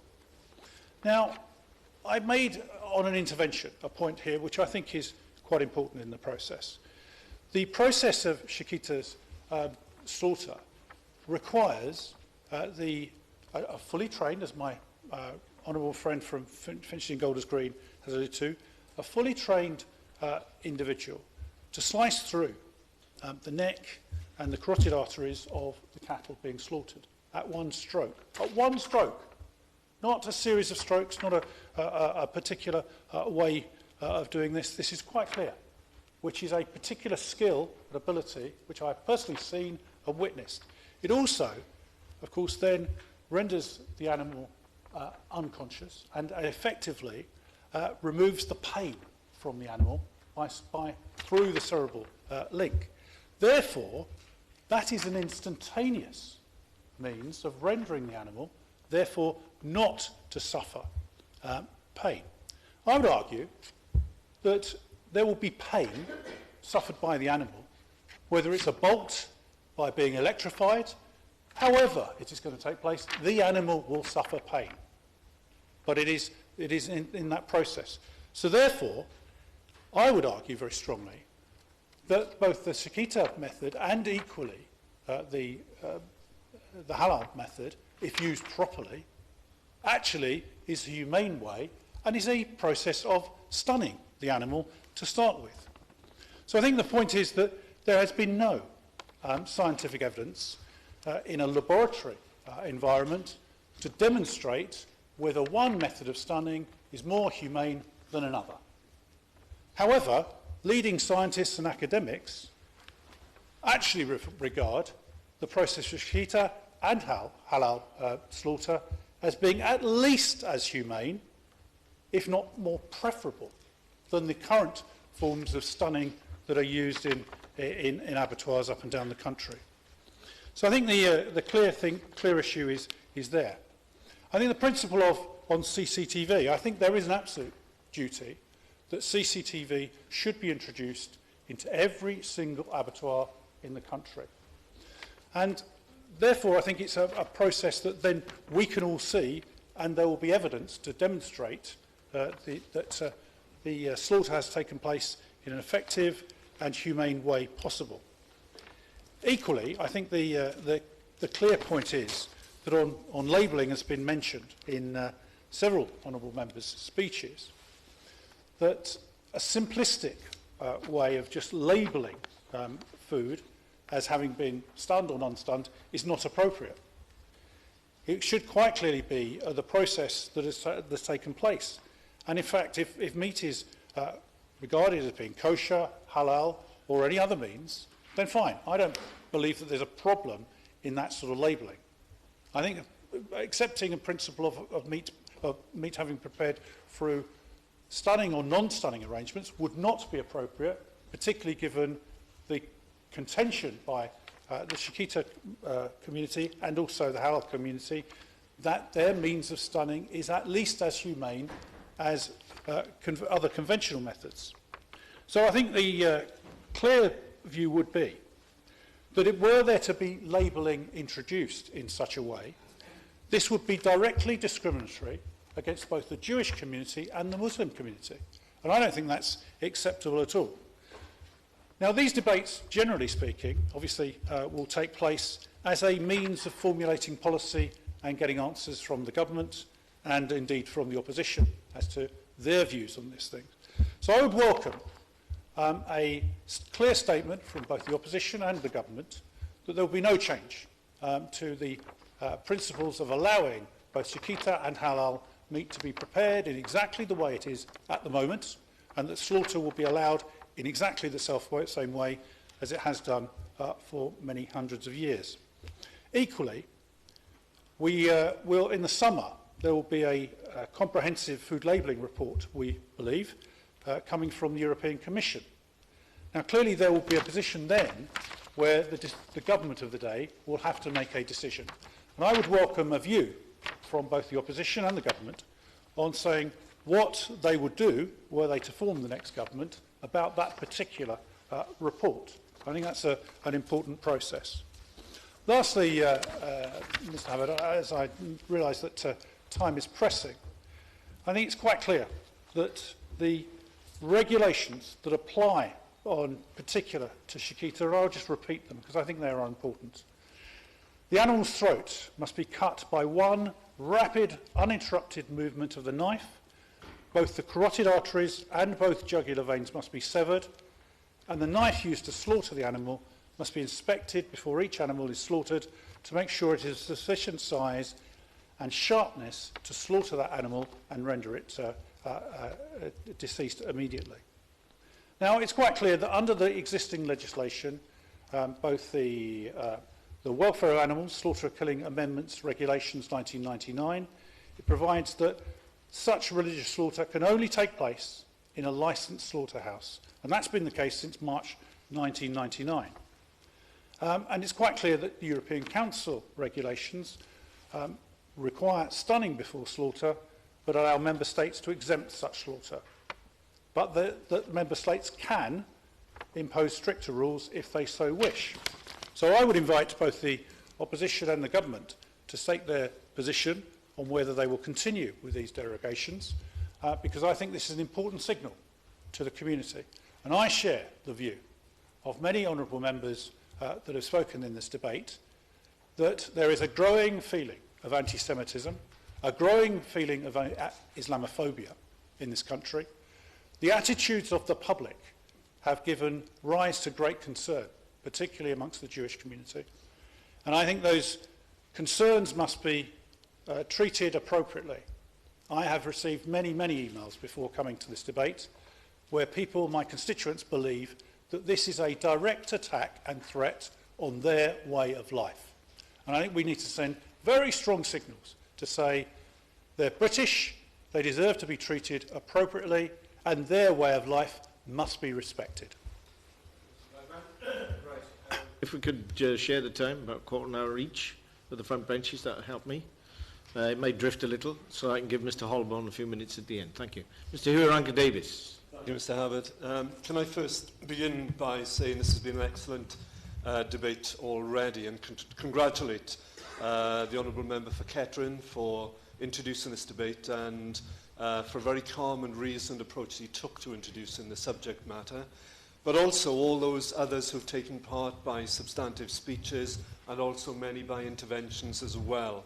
Honourable members and right honourable members and friends for Birmingham Ladywood, East Cambridgeshire, Watford, Thurston Malton, Liverpool Riverside, Cloyd West, Hendon, Tiverton and Honiton, Hackney North and Stoke Newington, Finchley and Golders Green, Harrow East, and now to the constituency of Ogmore. All have brought great, well-informed views to their contributions, have spoke passionately on behalf of their constituents. There have been urban and rural, agricultural and non-agricultural, religious and non-religious views put forward. Animal welfare considerations been very wide-ranging indeed, and I hope that when people read through the transcript of this, they will find themselves, as indeed I do, and I think members do, better informed as a result of the debate and the work that parliamentarians have done this afternoon. Let me state at the outset that one of the comments that has come through this afternoon, and I forget who made it, was that religious communities are indeed deeply concerned with animal welfare. I think it's right to put that top and foremost before I begin the main part of my contribution, because it is absolutely right. Those who would condemn the slaughter practices of religious communities should be very aware that actually those who practice, whether it's Shakita, whether it is halal, they do it with the best interests of the animals in mind, and they attempt to do it to the very highest standard. Now let me move to the main points I want to make. First of all, the Labour Party position is that we would prefer that all animals are stunned before slaughter. This is a long-held policy position, which I know is shared by Her Majesty's government as well. And this is based on well-established scientific consensus, which points to evidence that slaughter without pre-stunning causes pain and distress. The EU-funded Dialrel project, a DEFRA New Zealand MAF research study, a European Food Safety Authority study, and the Farm Animal Welfare Council, amongst others, have come to that very same conclusion. Whilst there are some who would contest the evidence in their defence of non-stun slaughter, particularly for religious reasons, the mainstream scientific consensus is well established. There is, however, an exemption within EU and UK law to allow religious slaughter for kosher and halal meat. So whilst Labour would prefer that all animals are stunned before slaughter, we fully support this exemption, which allows for production and consumption of kosher and halal meat. There is, of course, a delicate balance to be struck between the pressing need to respect different religious communities and beliefs in the UK and the equally pressing needs of animal welfare and the reduction of suffering and distress in slaughter. The Labour Party also believes strongly that consumer interests are best served through transparency in food production and processing, and that consumers have a right to know where their food comes from and how it was reared and how it was slaughtered.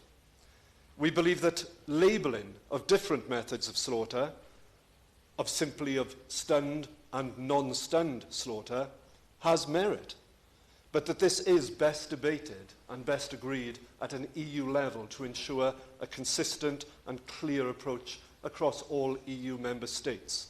And we hope today that the Minister will be able to reveal some progress in the extended EU Commission study into labelling, which was originally expected to report in 2014. The Minister might also wish to comment on the practicality of an industry-led, UK-only scheme in response to consumer concerns. The British trade body for the beef and sheep industry, EBLEX, led a consultation in 2013 on such a scheme, and the BVA, the British Veterinary Association, of which I am an honorary associate member, and the RSPCA and the Humane Slaughter Association have advocated the adoption of a simple logo to indicate whether the animal was stunned before slaughter. Has the Minister had any discussions with these trade bodies or other organisations on the practicality of implementing a UK-only scheme, perhaps industry-led and perhaps a voluntary approach? Could the Minister also reveal what discussions, if any, he has had with consumer organisations over the change in levels of concern or otherwise of UK consumers to the heightened media coverage of this issue in recent times? And what is the current consumer demand in the UK for clear labelling on methods of slaughter, or simply for stunned or non-stunned slaughter? Many organisations have come together today to demand a total ban on slaughter without pre-stunning. Now, the Labour Party commends their focus on animal welfare, something which we've long championed. Only last week, the Shadow Secretary of State launched Labour's wide-ranging animal welfare proposals, which were very warmly welcomed. But the call for a total and outright ban on pre-stun slaughter would have significant consequences. It would end the non-stun slaughter for kosher and halal meat in the UK, which would, of course, impact on religious communities in the UK. It would not, to my understanding, ban the importation of non-stunned meat from other countries, where we have no direct control over methods of slaughter. In the UK, we can at least effectively regulate and enforce the highest standards of animal welfare for stunned and non-stunned slaughter. And when those standards of slaughter fall short, as in recent examples highlighted by Animal Aid and others, then action can and is taken decisively by UK authorities. For animal welfare considerations, therefore, exponents of a ban need to be sure that we do not simply offshore non-stunned slaughter to other countries where we have no such controls. Let me be absolutely clear. Banning the production of non-stunned meat will not lead automatically to the end of the consumption of non-stunned meat. For many Muslims and Jews, there is no alternative to consumption of meat slaughtered in accordance with their religious beliefs or an interpretation of religious beliefs which stipulates the animal may not be stunned. So, short of a ban, organisations such as the RSPCA, the BVA, the Human Slaughter Society and others have come together with some reasonable questions for the government, for the Minister, which could improve animal welfare now at slaughter. So I therefore ask the Minister for his response to these suggestions, which I'm sure he'll have had time to consider in advance of this debate.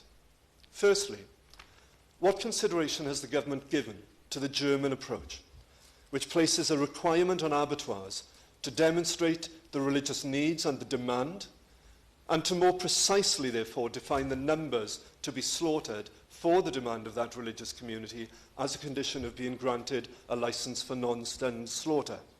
The logic is, of that argument, that this would restrict non-stunned slaughter to a minimum level required, that it would also avoid excessive and unnecessary non-stunned slaughter, ultimately which diverts surplus meat away from those communities into the wider UK and EU supply chain.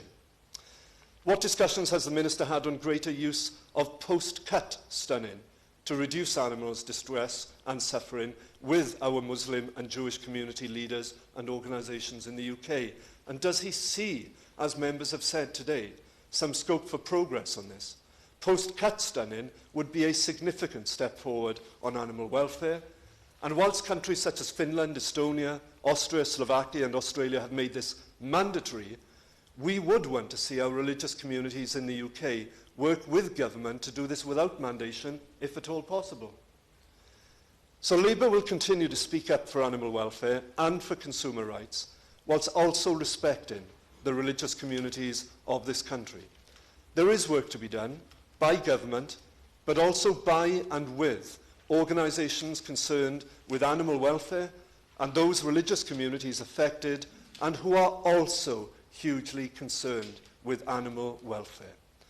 We are committed to taking this forward if we are in government, working with all concerned to ensure the highest standards of animal welfare at slaughter and to build on our long-standing support for improving welfare standards in production and processing in our great British food and fisheries. And I look forward to the Minister's response. Mr Eustace. And you take interventions, I assume, and then I'll give Mr Hollobone a few minutes. Thank you very much. Thank you very much. Mr Hubbard.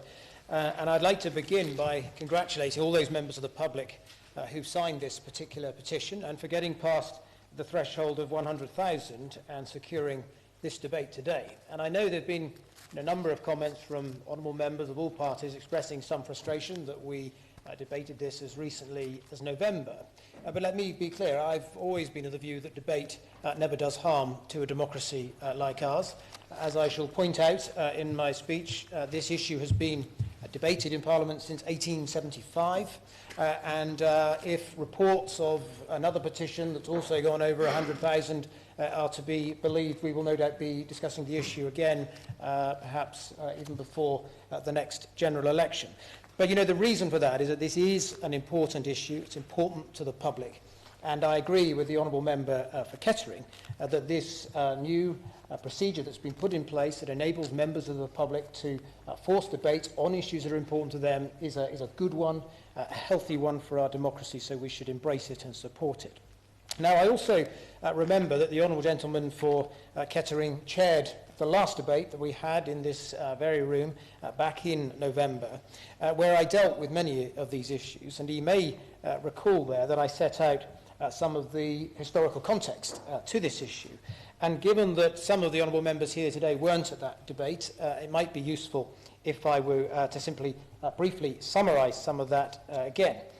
European and domestic regulations apply to the welfare of all animals slaughtered, and these require that all animals are stunned before slaughter. However, there is a long-standing derogation to allow slaughter without stunning in accordance with religious rites for the production of halal or kosher meat. And there is a long history to our current national requirements on religious slaughter. Government first set down powers to prevent cruelty in slaughterhouses through the Public Health Act 1875, and bylaws made under this legislation required animals to be effectually stunned. In 1904, the Admiralty set up a committee to ascertain the most humane and practical methods of slaughtering animals. The committee's report recommended, without exception, that all animals should be stunned prior to slaughter. Following that report, a circular was issued by the local government board, which proposed that the Admiralty's committee's recommendations should be implemented, but that stunning should not be obligatory where slaughter was carried out by a Jew licensed by the chief rabbi, provided no unnecessary suffering was inflicted. And it is interesting that a similar requirement for shakita slaughter, that it is carried out by a Jewish slaughterman licensed by the Rabbinical Commission, still exists in current national legislation. The first national legislative requirement for stunning was brought in under the Slaughter of Animals Act 1933, as was alluded to, I think, by the Honourable Member for Birmingham Ladywood, which also contained an exception from stunning for slaughter for Jews and Muslims. Over the years, the national rules governing religious slaughter have developed to provide protection to animals that are slaughtered in accordance with religious rites. Which brings me to the current situation.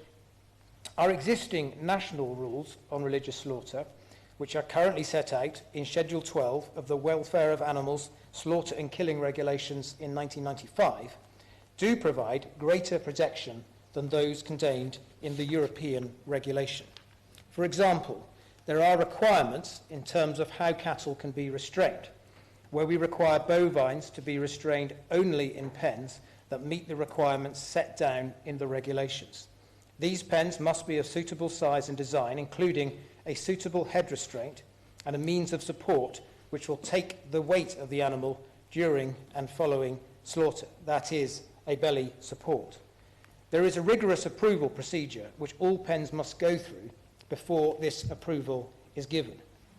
Furthermore, unlike a number of other member states, such as France and the Netherlands, we do not allow inversion of cattle for religious slaughter.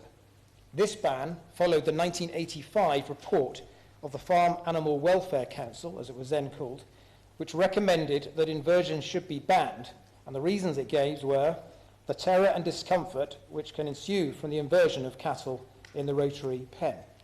The Farm Animal Welfare Council went on to recommend that the law be amended to permit the use of a pen which restrains the animal in a standing position, provided the design of the pen, which must be approved by ministers, incorporates effective restraint and support for the animal.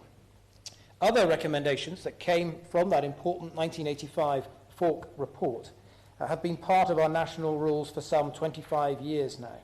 And they include, for instance, that no animal should be permitted to be placed into a restraining pen until the slaughterman is in a position and ready to carry out the incision. The regulations also require that a captive bolt gun must be kept close to the restraining pen in case of any emergency, i.e., if the animal does not become unconscious due to the occlusion of the arteries in its neck. I will. The Poland episode clearly shows that this might not be followed to the letter. So who is actually responsible for ensuring that the regulations are really followed to the letter? Well, the food business operator, the operator of the abattoir, is legally required to ensure that these are followed. But I would point out that there is an official veterinarian present at every abattoir, and it is their job to enforce this. And I'm going to return to the issue of enforcement later on. In addition, these regulations, for instance, require that each animal is slaughtered and that the knife must be checked to ensure that it is sharp and undamaged each time, and that the cut must be rapid and uninterrupted, and it should be a movement that cuts both carotid arteries and veins.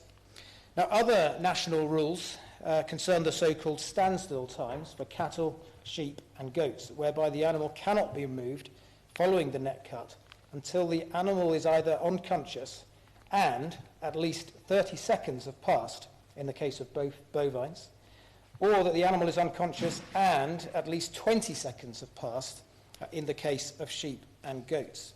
The standstill times aim to provide protection from avoidable pain, suffering and distress caused, for example, by unnecessary movement while the animal is still conscious.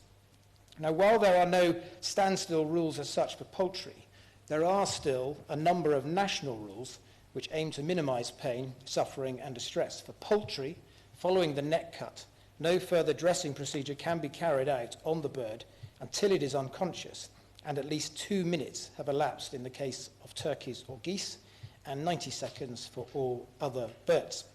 Now, the reason I set these regulations out in some detail is that I do think it's important we recognise that there are special, strict requirements where religious slaughter is carried out. But there's another very important point as well that honourable members should recognise. None of the exemptions that we have for religious slaughter exempt any operator from their obligations under the Animal Welfare Act 2006. And it is the role of the official veterinarians on the abattoirs to decide when it may be necessary to go in as required under the regulations and use a bolt gun where something goes wrong. And I'm going to return to that later on. Now, as the Honourable Member for Kettering pointed out, there are also differing requirements right across Europe as provided for in the European regulations. For example, as he pointed out, in Germany, abattoirs have to prove the religious needs and the numbers of animals to be slaughtered to satisfy the needs of the religious community concerned before being granted a licence. And I know the Honourable Gentleman asks whether this is something that we could look further at, and the Shadow Minister did as well.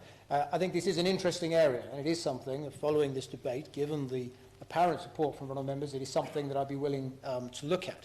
I would, though, say this: the standstill times that we have are already quite a powerful disincentive for the mainstreaming of religious slaughter, because it is a much slower process because of the additional standstill times that are in place.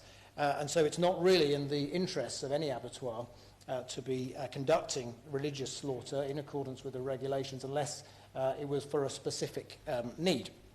On that particular point, can the Minister therefore say why such a high proportion of sheep and goats are being killed in non-stunned conditions?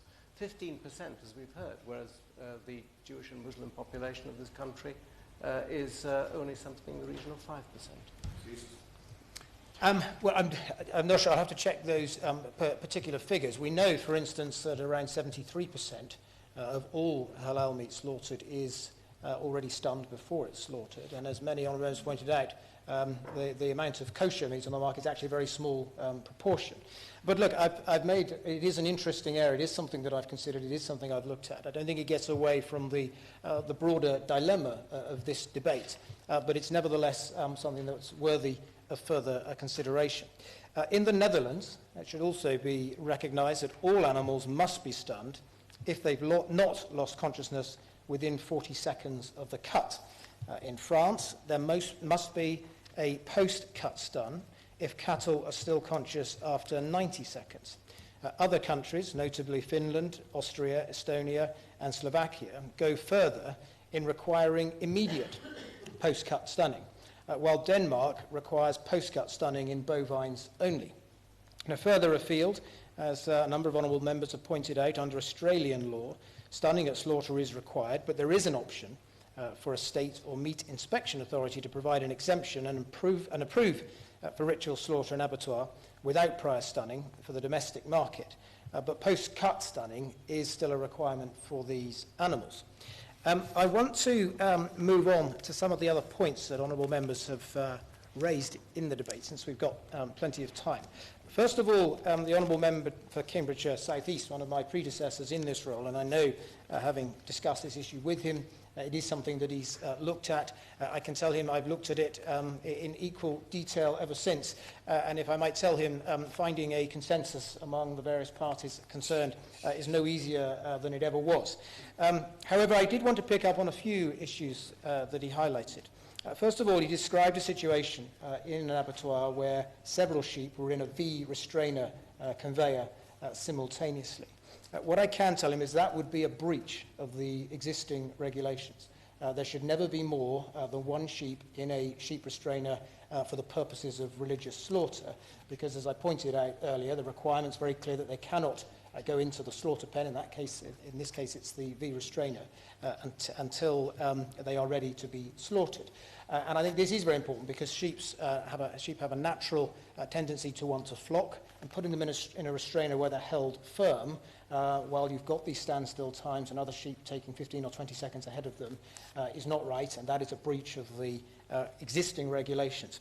He also raised some valid points around the time to unconsciousness, and I remember very well him describing to me the instance where he saw cattle taking up to 6 minutes to lose consciousness.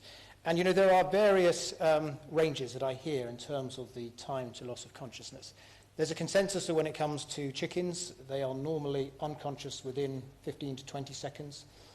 Likewise, in the case of sheep, as he pointed out, 10 to 15 seconds, I'm told, is typical, sometimes a little longer. But what is clear is that when it comes to cattle, there can be quite wide variances.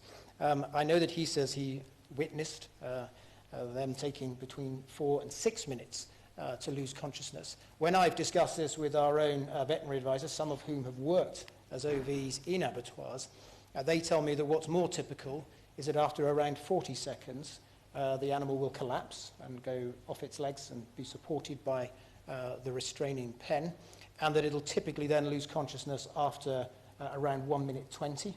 Now, that is still obviously quite a lot of time, but it's why I think France has a cut-off point of 1 minute 30, after which a post-cut stun is required. At the other extreme, I have met former staff of the FSA who tell me that they've seen Chiquita abattoirs do this particularly effectively, and actually they see the collapse of the animal within 10 seconds. And what's also clear is that in many of these abattoirs, both halal and Chiquita, the best ones, where anything goes wrong, they are straight in quickly with the bolt gun to put the animal out of any pain. And it's for that reason that I wanted to talk about, again, the Animal Welfare Act 2006, because under that piece of legislation, there is a requirement on a abattoir operator not to cause any unnecessary suffering to an animal.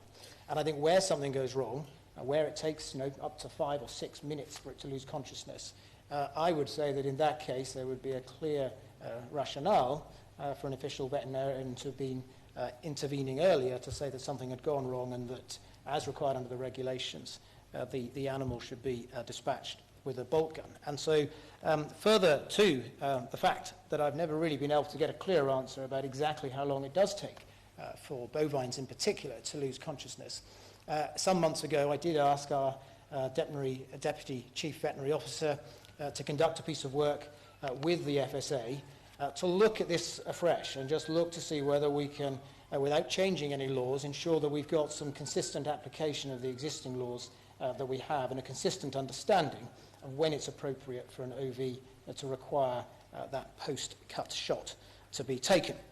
Various members, moving on to other points, have questioned the science of whether it's better for the welfare of the animals to be stunned prior to slaughter.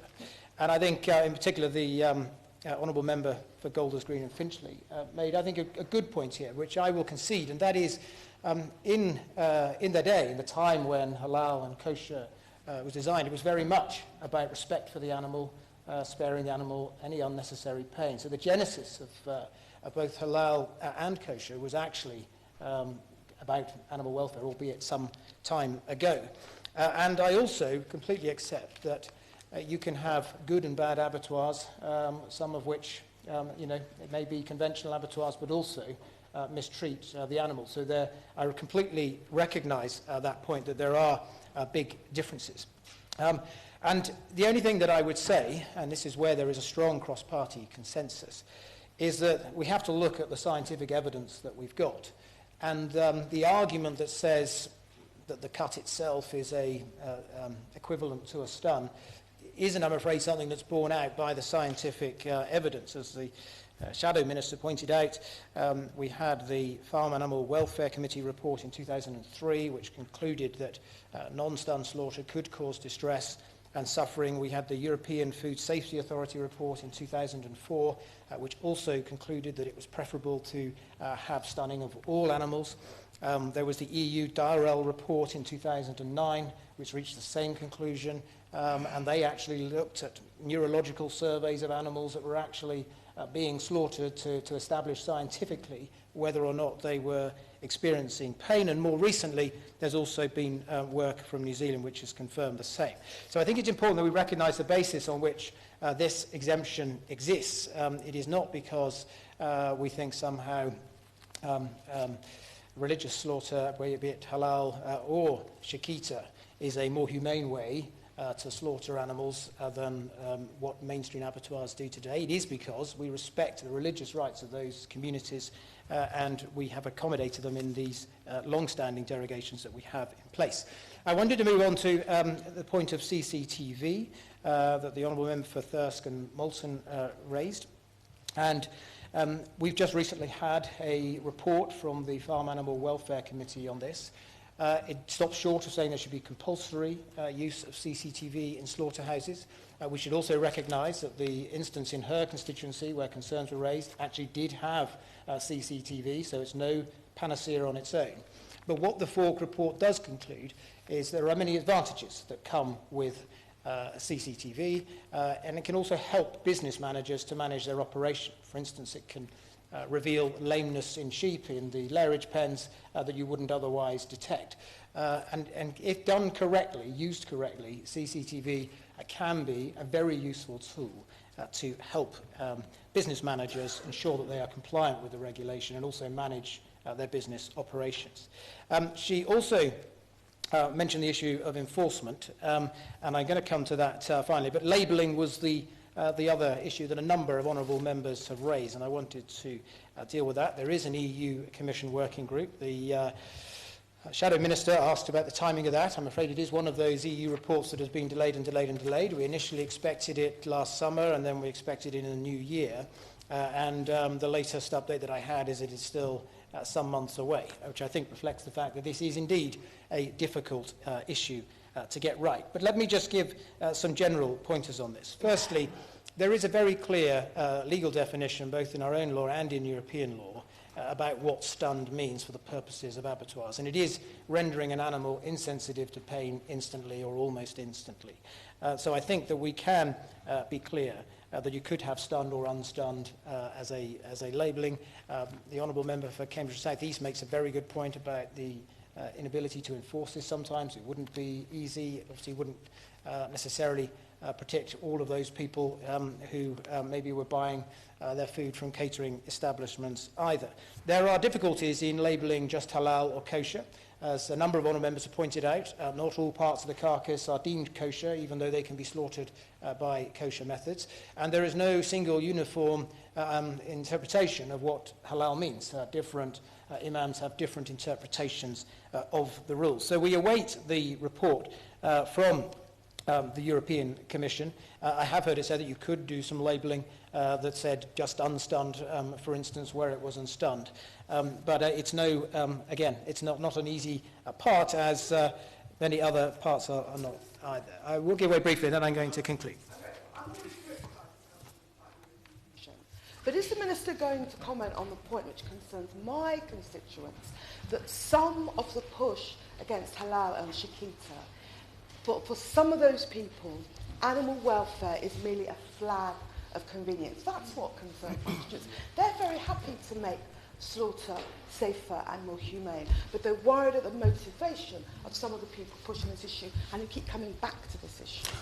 Well, I know she made that point. All I would say is I don't think there's been anything in the debate today to suggest that that is the case among members taking part in the debate. And indeed, the motion itself makes absolutely clear that it is looking just at the animal welfare issue. So I'm not sure we should go down that route. However, in conclusion, Mr Hubbard, I think, as the Honourable Member for Watford pointed out, the government's got no plans at all to ban religious slaughter. The Prime Minister has been absolutely clear that there is no intention to ban religious slaughter. However, everyone agrees that we need good enforcement of our existing legislation. I'll give you very briefly. Very brief point, Minister. I'm just wondering whether you saw any scope for progress on the post-cut stunning, which would be a real step forward. Several members have raised it. Yes, and I was going to come to that. But I wanted, first of all, the Honourable Member for Thirsk and Moulton mentioned enforcement. What I can confirm today is that today, following a number of incidents, the FSA have begun a series of unannounced inspections of GB slaughterhouses, and by the end of March, all approved slaughterhouses will have been subject to an unannounced inspection. Now, coming back to the gentleman's point, longer term, I think we may be able to learn lessons from other countries. Some of these other countries have managed to accommodate or reconcile the beliefs of Jewish and Muslim communities while having a slightly different approach to us. And, you know, a number of countries, including Holland and France, do have this requirement for a post-cut stun after a particular timescale. It's not easy getting a consensus among the religious communities for this. But I think we should also recognise, as I said at the beginning, that in many respects our national rules are also better than those elsewhere in Europe, especially on the issue of inversion, which is according to all advice, quite serious. So I think, Mr Hubbard, we've had a very good, informative debate covering a wide range of issues, and it's a pleasure to be here to debate this issue again. Thank you, Mr. Eustace. Right, I'll give Mr Hollobone a couple of minutes to wind up. Philip Hollobone. Chairman, it's a huge pleasure to serve under your chairmanship for the conclusion of this debate. I think we must all thank the petitioners who went and signed the petition to allow us to have this debate, and I hope that should any of the 116,000 be watching today, I know some very good people have come along to the gallery, I hope they'll be impressed by the range of views and the way in which this debate has been conducted. We've had a former DEFRA minister make some extremely informative remarks. We've got a chairman of the EFRA committee who expressed the shock of her constituents about the affairs at Bowland Abattoir, the chairman of another select committee who represented the Jewish community extremely well. We've had a practicing Muslim who expressed the views of those who consume halal products. We've had a Jewish MP who doesn't eat non-kosher food, who has beaten the rest of us because he's already taken the case to number 10 and got the Prime Minister on board. We've got the representative of the largest Jewish community in the UK who stressed the high standards of training in shahita abattoirs, and indeed 3 members have actually visited abattoirs, and there's nothing like seeing it for yourself at first hand. The chairman of the all-party Beef and Lamb Group made an excellent contribution, and we've had a former cabinet member from North Wales also giving us his views and stressing the need to look at the German system. Minister, Chairman, this issue is not going to go away. No doubt we'll be back with a member for Hackney North in a few weeks' time with representing the E-petition from 125,000 in favour of religious slaughter. Labelling is a key issue. The extent of misstunning has shocked us all. I haven't heard anyone speak out against CCTV in all slaughterhouses, and a very strong case was made for post-cut stunning. I hope the Minister has been impressed by the strength and variety of contributions made to him, and I'm sure he'll stick to his commitment to look at these issues in greater detail, because the public out there want the Parliament, our Parliament, to do something about this. Thank you, Mr Hollobone. And the question is that this House has considered the E-petition relating to ending non-stun slaughter to promote animal welfare. All those in favour say aye. Against? The ayes have it. The ayes have it. Thank you very much indeed. Order.